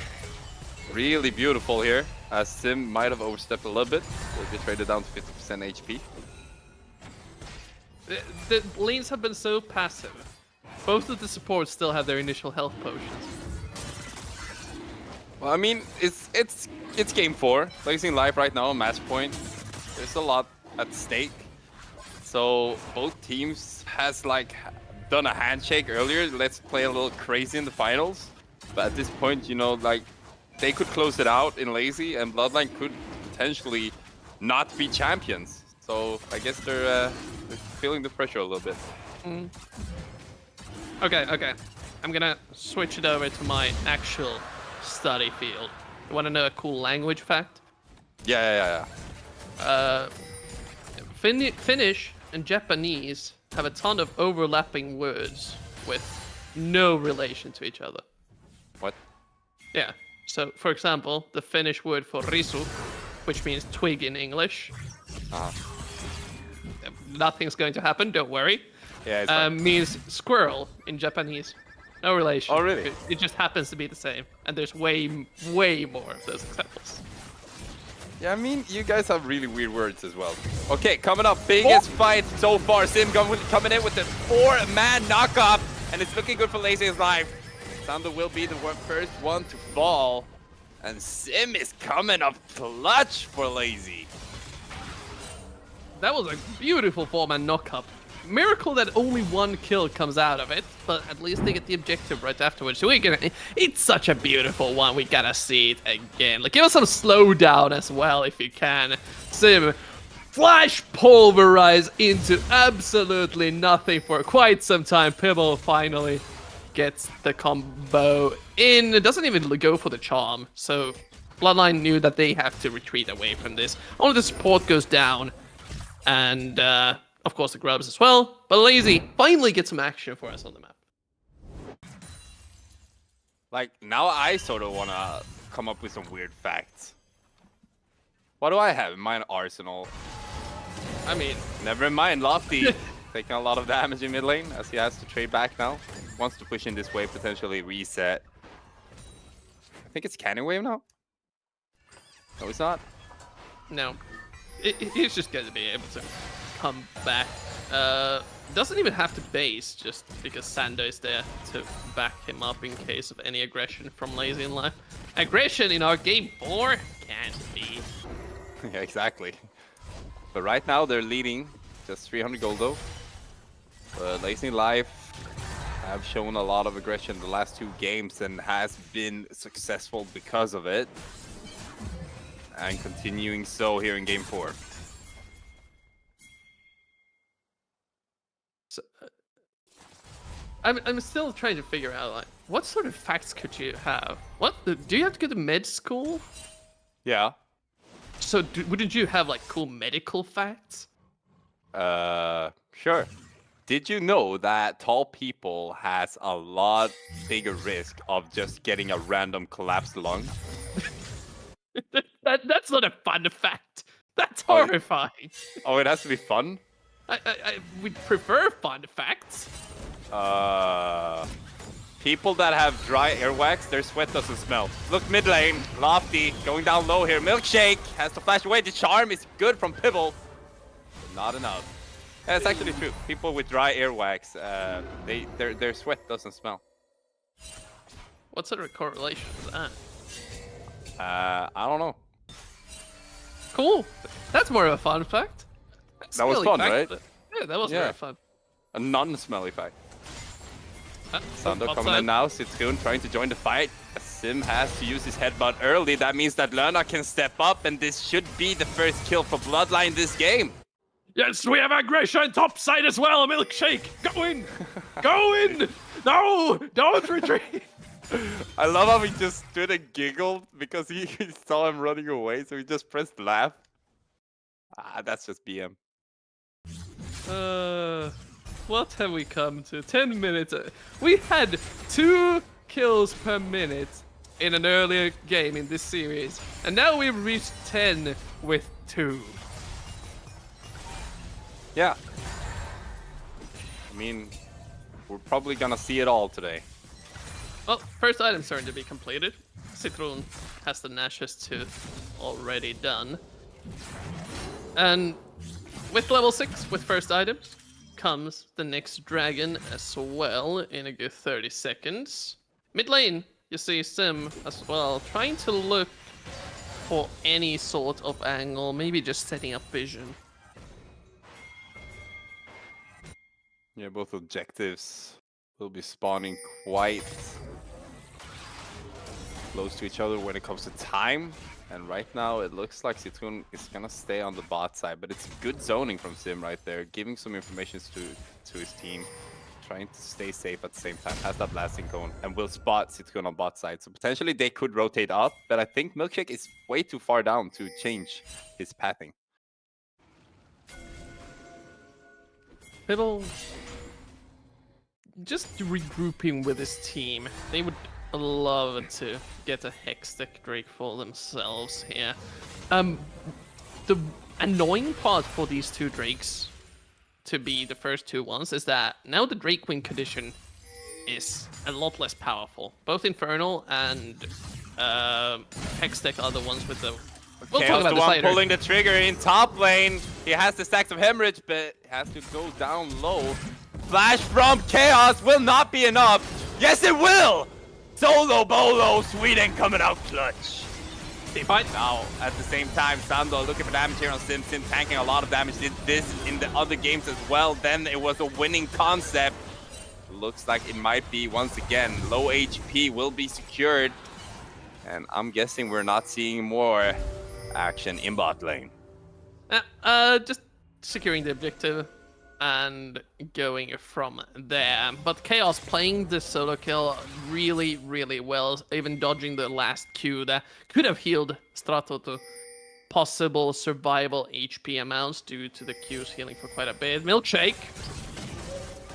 He is in trouble indeed, but both Pibble and Sim could potentially come out of the wall and do so as well. Milkshake goes down low, but Citroen is clutching it all, gets double kill, and now ghosting to get the third as well. Cannot quite get there though.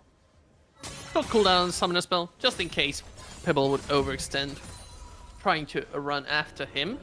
This also denies the grubs from Lazy that they were rotating towards to. I think Strato might actually be taking them though. Just a solo top laner. Yep, secures one of them. So 4 already guaranteed for Lazy in life. Have been putting quite a bit of priority on them. And now, with Sim roaming, Chaos has to work this out somehow. A lot of bursts coming out. He has a lot of sustain though. Milkshake will join the fight as well as Strato is doing his best to take him down. 5-stack hemorrhage on 2 people, doesn't matter. Citroen did well earlier, but right now he's looking alone. And it's 2 fast kills for Norway. on the bot side of the map though, Lena with the Ghost Birds found a solo kill onto Cry. That's impressive. Strato now getting killed in turret. Lofty will fly around like a little glove, but doesn't matter because they get the kill. A little what? A glove. It's a Swedish saying. Kastas runt som en handske. You know? I'm Finnish. I've never heard of that. And you have no idea how weird that would sound to only English-speaking people. Why? That's totally normal. Fly around like a glove.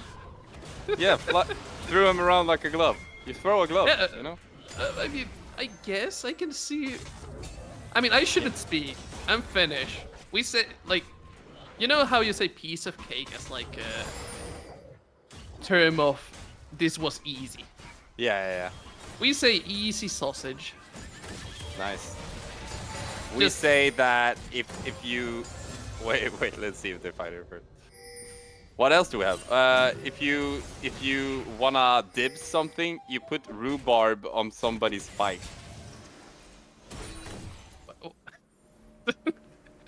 I'm just now realizing how weird our languages are. Yeah, it's pretty weird. And No. if you're a hypocrite, you're throwing rocks inside a glass house. I've heard that before. I think that works in English as well. I don't know. Maybe. Citroen. Taking a lot of damage here. Strato is getting excited using his ultimate. Chaos though doesn't care. What is going on in bot lane? They're just standing there, everyone. Almost looked like it was paused. Chaos is going for the tower using Ghost. He wants to go for the solo bolo once again. Look at the looking bot lane. at this. Okay, Chaos back again. Let's see what he can do here. Procs a lot of stuff, does a lot of damage, a lot of healing. He doesn't really Holy. care as he slams him into the ground. Sando needs to block these ultimates as Lana is doing his best to find Sim. Sim will get away, and Pibble is also low for some reason. Did he join the fight earlier? I think Lofty may have something to do with it, considering there's no flash on the Tristana. Either that or a dive possibility. Sim. Yeah, finding another kill here on Sando. Well played to Lazy in Life, but at the same time, Chaos is doing a lot of work in top lane. Chaos. Angry from the previous game. We're gonna see probably a ton of replays since that was cross-map action. This is probably why there was no HP left on Pibble. As Pibble was just doing something on the map. They go for the dive, getting a ton of DPS already on Lena, but Sander did a great job blocking most of the Jhin ultimate. Sadly, not enough. The Vi is just able to raw damage output him down, and they get Sander as well. It's just unlucky. Sim was standing in the bush TPing, so it was easy for him to deny Sando the great escape. And now we're starting to finally reach a point in the game where both of the teams are actually starting to look for plays. Playing for these dragons is... Oh, we can see what happened in mid, down left corner, I think. Yeah, okay. Let's just keep an eye on that. Oh, they were trying to join the scrap between the Aatrox and the Gwen, so there's probably some sort of engagement. But hey, Tristana's been caught! Live feed! Let's see what happens here as teleport comes out from Strato. Right now it's 1-1 in Dragons, but I don't think that Bloodline wants to give this away as Pibble oversteps. Chaos cannot execute though. Strato looks secure, doing a lot of damage, pulling him back now. Could potentially get him as Lerna will combine his ulti as well. Strato is still alive. Everyone is still alive. Sando, the first one to go. And now Chaos is all alone against 5 members. And not even he can do anything about that. Lazy in life. Looking, even with the emergency substitution, to secure themselves as the potential champions. Let's see what on earth happened. A bit of overcommitment. So Lofty just face checks a brush right into Pibble and Milkshake. That's how it turned into a 4-on-5. With the Spirit Rush already spent, Pibble thinks that he can find some sort of flank angle here, instead finding Darius. And now Sim and Dari just trade places, but the choke point still favors Lazy considerably. They are trying to figure out where they want to go, but they're being just chased down by the Alistar, holding Chaos back, and they get 3 easy kills along with the Dragon. I mean, they play that perfectly. Like you said, Lofty just running into the shadows, hoping for the best, gets picked off. And then Bloodline not respecting, not backing off, just staying there, takes the 4v5, and it's a disaster for the Swedes. It's... Bloodline, really? Again, just getting themselves in a position where they are looking for fight, where they aren't in a good position. Like, Chaos can't make it forward. Sim is just running the entire front line, knocking them back, knocking them up, and with a phase rush, he is able to always get away. Okay, now I know for certain that Chaos is angry. So we're about to see some weird plays or some good plays. Well, considering where Sim is, we might be going with the weird. Essentially. Just giving a little love. Really aggressive this game. I mean, I love playing Face Rush Alistar just as much as the next guy, but this guy is taking it to new levels. There's a reason I think Sim in the previous set actually drew Alistar bans. This ban is insane on the pick. Yeah, good roaming. I like his presence on the map. He's abusing the champion to 100% of its potential. Lofty having fun in the bush. He's dancing at least. Probably trying to figure out the sayings. Just trying to buy some time. You know, I just remembered a weird Finnish saying. We can talk about it after we see if Chaos manages to escape this. I think Chaos is fine. I think Sim will hit him, but there's no follow-up. He might face check this. Well, it's Chaos, so... The rest of the team is collapsing as well. Like, Bloodline are aware. Oh, and Strato is actually resetting. So right now, Sim is really overextended here. Meanwhile, Cry in the mid lane, trying to figure out when is it safe to approach the midway. Yeah, not really much happening until the support decide to go in once again. Oh, Sim. Yep. Fun. Fun. Very fun. That's Losing good half damage of the from HP Citroen, though. Yeah, exactly. Sando wants to go in, canceling Milkshake. But yeah, he is tanky, but are you tanky enough? Sim now going in, looking for the knock-up, get it on two people, and the follow-up is good for the Norwegians. Lofty's joining the fight now as Chaos wants to get in. Cannot get the reset on his ultimate. Citroen is doing a lot of damage, but not enough. Lofty wants to go for a solo ball on top side, will try to do so, cannot. Shut down, never mind. It's still a disaster for Sweden as Lazy Life pulls the longest straw. Lazy in Life refusing to die in these skirmishes, even with Sim getting a little bit caught out early on, losing a ton of his HP. Bloodline just cannot finish off the kills with all of their cooldowns. Sim with the damage reduction, Strato with the constant healing. One falls extremely early on, and the Varus ultimate, while spreading, they just don't have the damage to capitalize on it. With Strato and the Milkshake this low on HP, this Tristana just not able to kill the buy fast enough. Just so much more patience from the side of Lazy, as Sando now is getting caught off guard just before Dragon spawns. This is not something you want to see if you're a Swedish fan.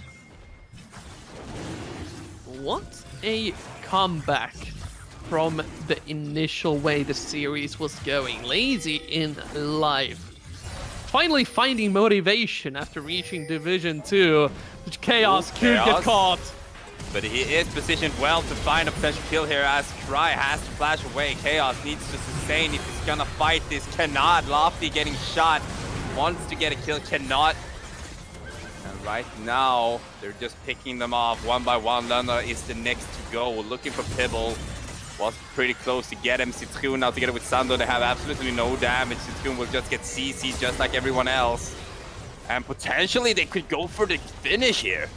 They can. There's a long death timer on almost every single Bloodline member. 20 seconds. They probably can't go for the end, but they will certainly secure the inhibitor tower. May even be in their thoughts to leave this inhibitor open, just so Bloodline doesn't get any extra income. That or they take it, take the dragon, reset, and go to play through the bot and mid waves. I mean, right now, not a lot of things going good for Bloodline. They're down 6k. Right now, getting outmatched in every single lane. We have a 7-3 Aatrox. I mean, 7-0 Ari. What is this? It's just a really, really good performance by the Lazy Life gang. All of the members have just kind of picked up the pace when they saw what sort of a tempo Bloodline is playing at. Even though this fourth game, we're going to talk about this later. Here comes Chaos. But Strato is also very strong. Chaos might have overstepped. Never mind.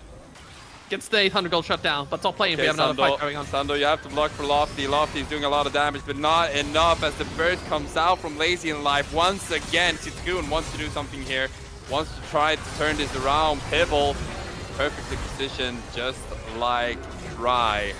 And nobody can do anything as soon as Lazy assembles their entire team.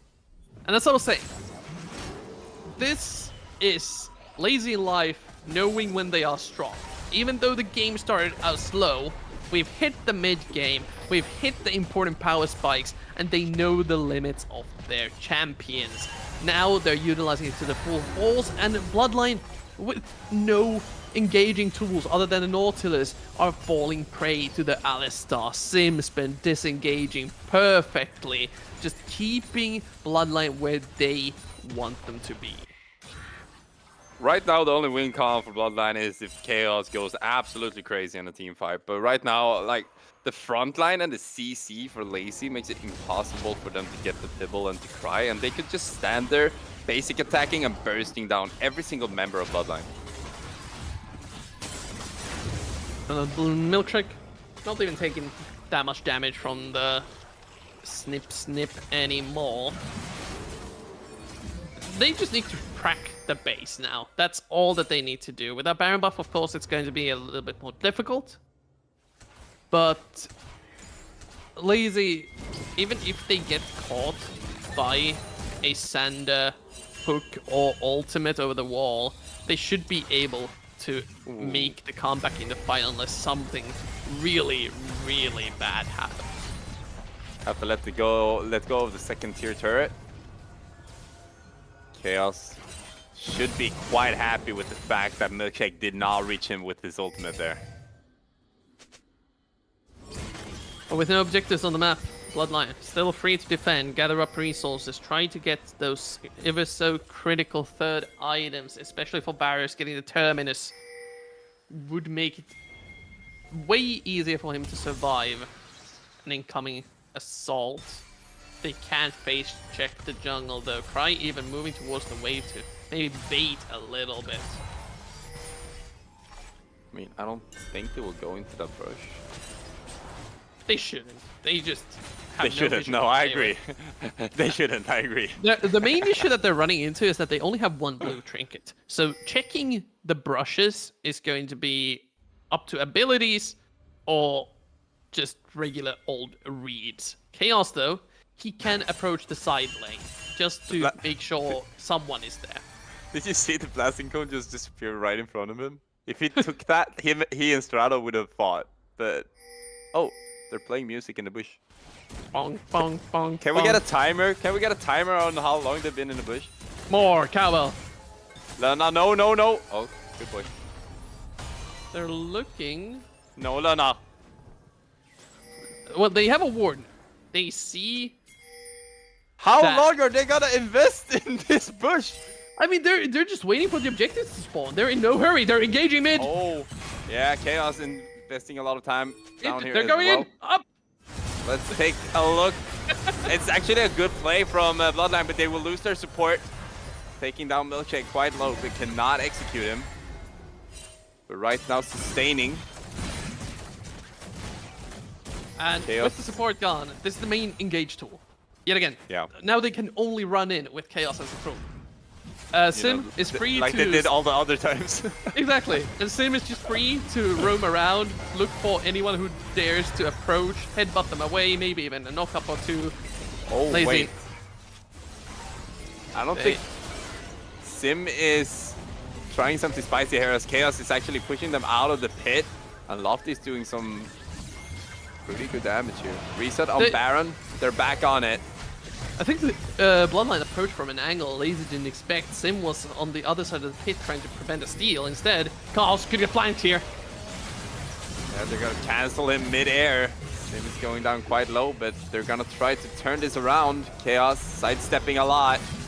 He wants to stack up. He's just taking too much damage, looking for Sim. That's a kill! But Baron goes to Lazy in life. But now the Dragon, target for Bloodline, they're able to deny the soul at least. There is the pair of Milkshake and Cry here. Teleport as well as they're going in. It's a 4v4, it's a 4v4. They're looking for Lofty. Lofty needs to move around a lot as he's getting caught from both angles. Zitun doing a lot of work and actually succeeding, but not enough. And Lazy in life once again coming up clutch. Chaos, the only one standing for Sweden. Has to clear this bot side wave. Otherwise, it is already doomed to end. With only 3 members alive, though, they don't want to go, instead heading towards the objectives. And how this fight started, Chaos tries to get Sim low enough so he gets the full stacks and starts to apply them on everyone else. However, it did not go their way, even though they get the Alistar. Overextending to this without having vision on the teleports puts them in a sandwiched position, and Pibble deals so much damage, even surviving the Zarya. Sure, they get a kill on the Ahri eventually, but they lose everyone else. They actually got a 1,000 gold shutdown on Citroen as well. So Citroen picking up his third item now. So I guess he's a champion now. Hopefully so. It's the thing. Gwen and Darius, these sort of champions shine when they get to fight against 1 or 2 targets while they keep on healing and taking people down one by one. Lazy's just not buying into that. They're playing around the cooldowns, playing around their Ahri, who's 1-1-1-1-1-1. Lana looking for a quick pick here on Milkshake, who's taking absolutely no damage. Just need to close out the game somehow. They have the Baron to work with. Bloodline, though, so far defending quite well. But in a siege situation, they may run into some range issues. They're gonna try with 4 people top lane, 1 mid lane, Strato being the 1 mid. Like, how do they kill the Baron-empowered cannon minions? They virus arrows, I guess, but that's not a consistent way. The tower is eventually going to go down. Yeah, they're trying to siege now. Lofty doing some damage to Strato, making him back away, but Milkshake and Sim now rotating over to secure the second inhibitor as well. Both wave is coming, but it is slowing down their tempo a little bit. Lazy. One wall tower and inhibitor is what stands between them and the enemy nexus. Surely we're going to see a desperation engage from Bloodline. Oh, Charm hitting on Chaos. They're trying to commit for this. Doing a lot of damage. They might have gone a little bit too deep in Lazy. Sando has to flash out. Good damage coming up from Cry. But Chaos getting charmed once again. There's just not enough damage. Yeah, they cannot end the game quite yet. Still has to find ways to cancel them out. And now they can scale on super minions.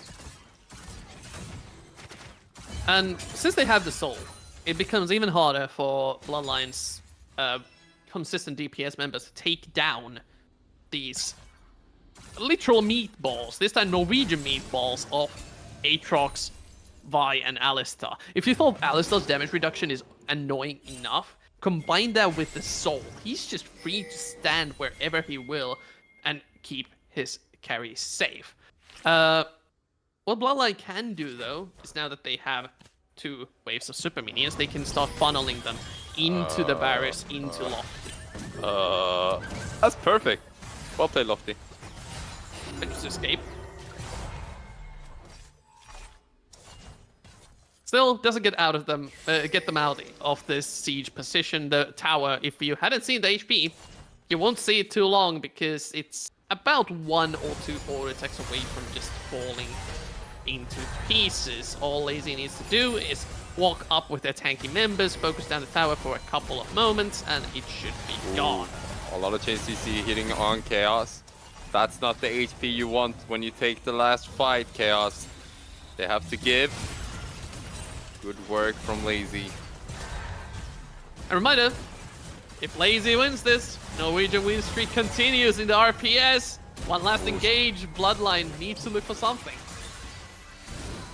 Yeah, right now they're trying to wait out Baron, spawning in 45 seconds. Every single inhibitor is down at the moment, so they should be able to shut this down quite easily if they secure the Baron buff. So I think Citroen has to go for a steal here, otherwise it might be over.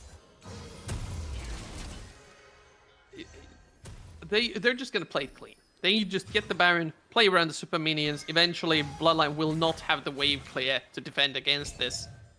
And from there, Lazy get to fight on their own terms, even play a counter-engage angle where Xander has to use his death charge early. I mean, farm as much as you can, Bloodline. You're gonna have to hold the fort for a while longer. There is a Zarya on Lena. So the Varus kind of survived the initial pick attempt. Sim once again has the same position as he did last time. He's gonna walk in on Sitsune. He can take a lot of damage, just like you mentioned before. Sim is still alive, but not anymore. Chaos wants to get the reset, have done so at least twice. Has to go for backline on Cry. Strato is taking them down quite low. Strato together with Cry is doing a lot of work. Chaos, can you take this fight? You cannot. Quadra kill for Strato, and Norway will once again be the champions of the NLC RPS. I thought for a moment Bloodline might have done it. They got Pebble, they got Milkshake, but the top laners stand strong, healing thousands of HP, taking down almost every single member of Bloodline and giving the Norway another victory. I'll take my hat off for Norway. 2-time champions. That's impressive.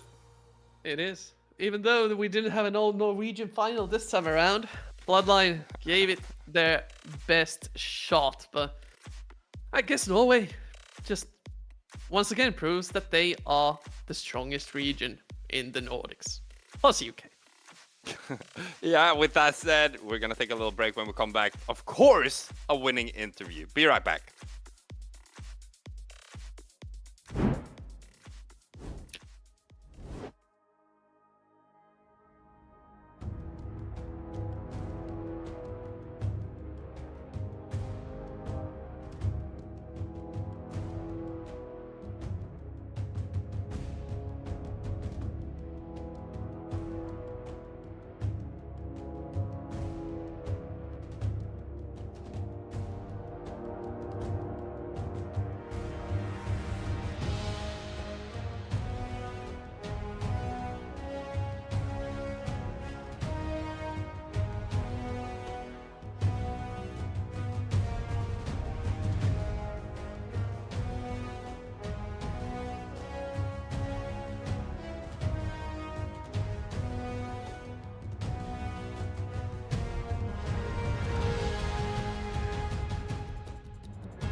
Hi, everybody. Welcome back to the NLC RPS Summer Split 2024. My name is Leaper. I'm here together with Carvis, and we just witnessed Lazy in Life taking home the title for Norway once again. We're here together with Critty Boo.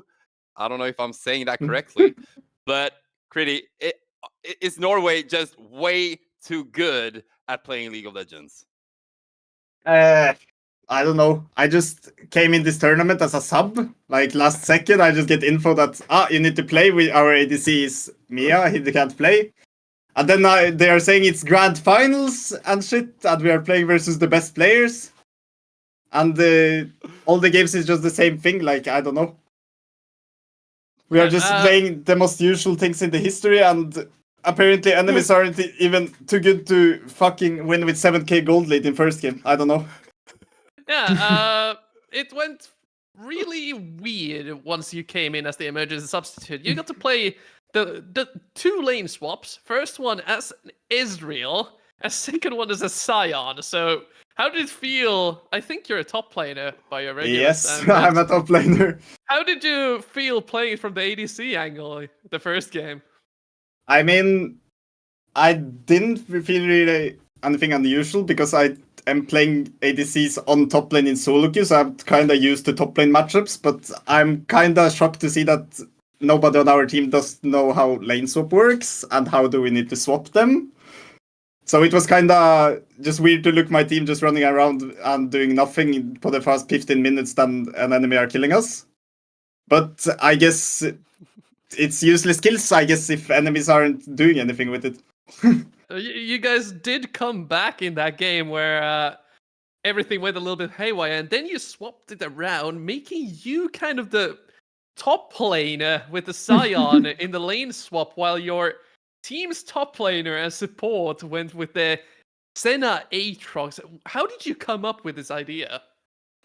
I mean, we said in comms first that we're gonna lane swap, but in draft we just kinda AFK'd a little bit and we picked Aatrox and Sion, and then we were just, oh, well, the ADC aren't too good, he can't snowball on me, so we just send Sion bot and we do the lane swap reverse, with Senna just funneling the Aatrox. Well, apparently it works out.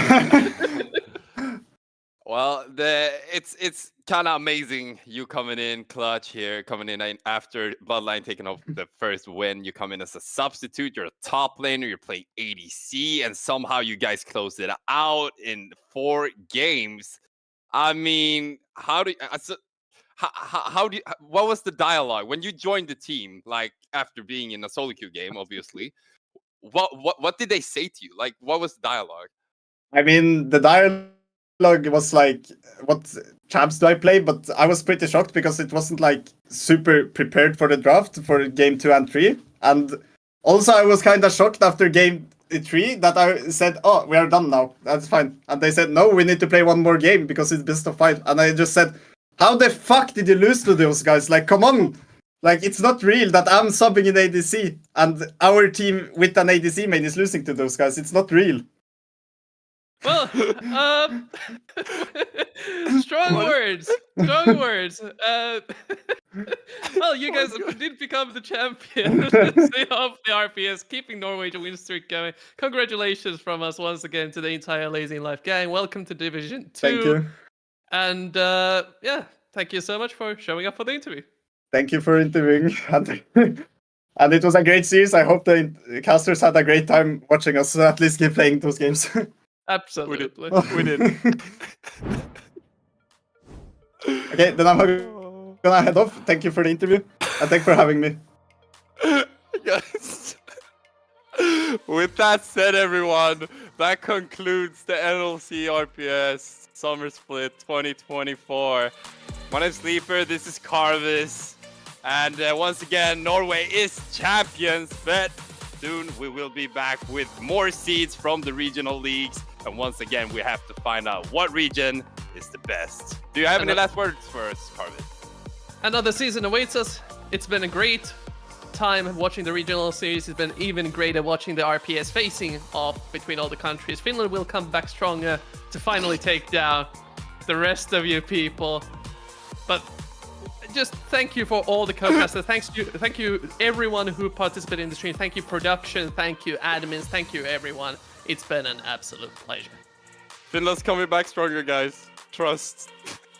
Nah. All the love to all the regions. We couldn't do it without you. All the casters, production, NLC, everyone making this possible, bringing us closer together.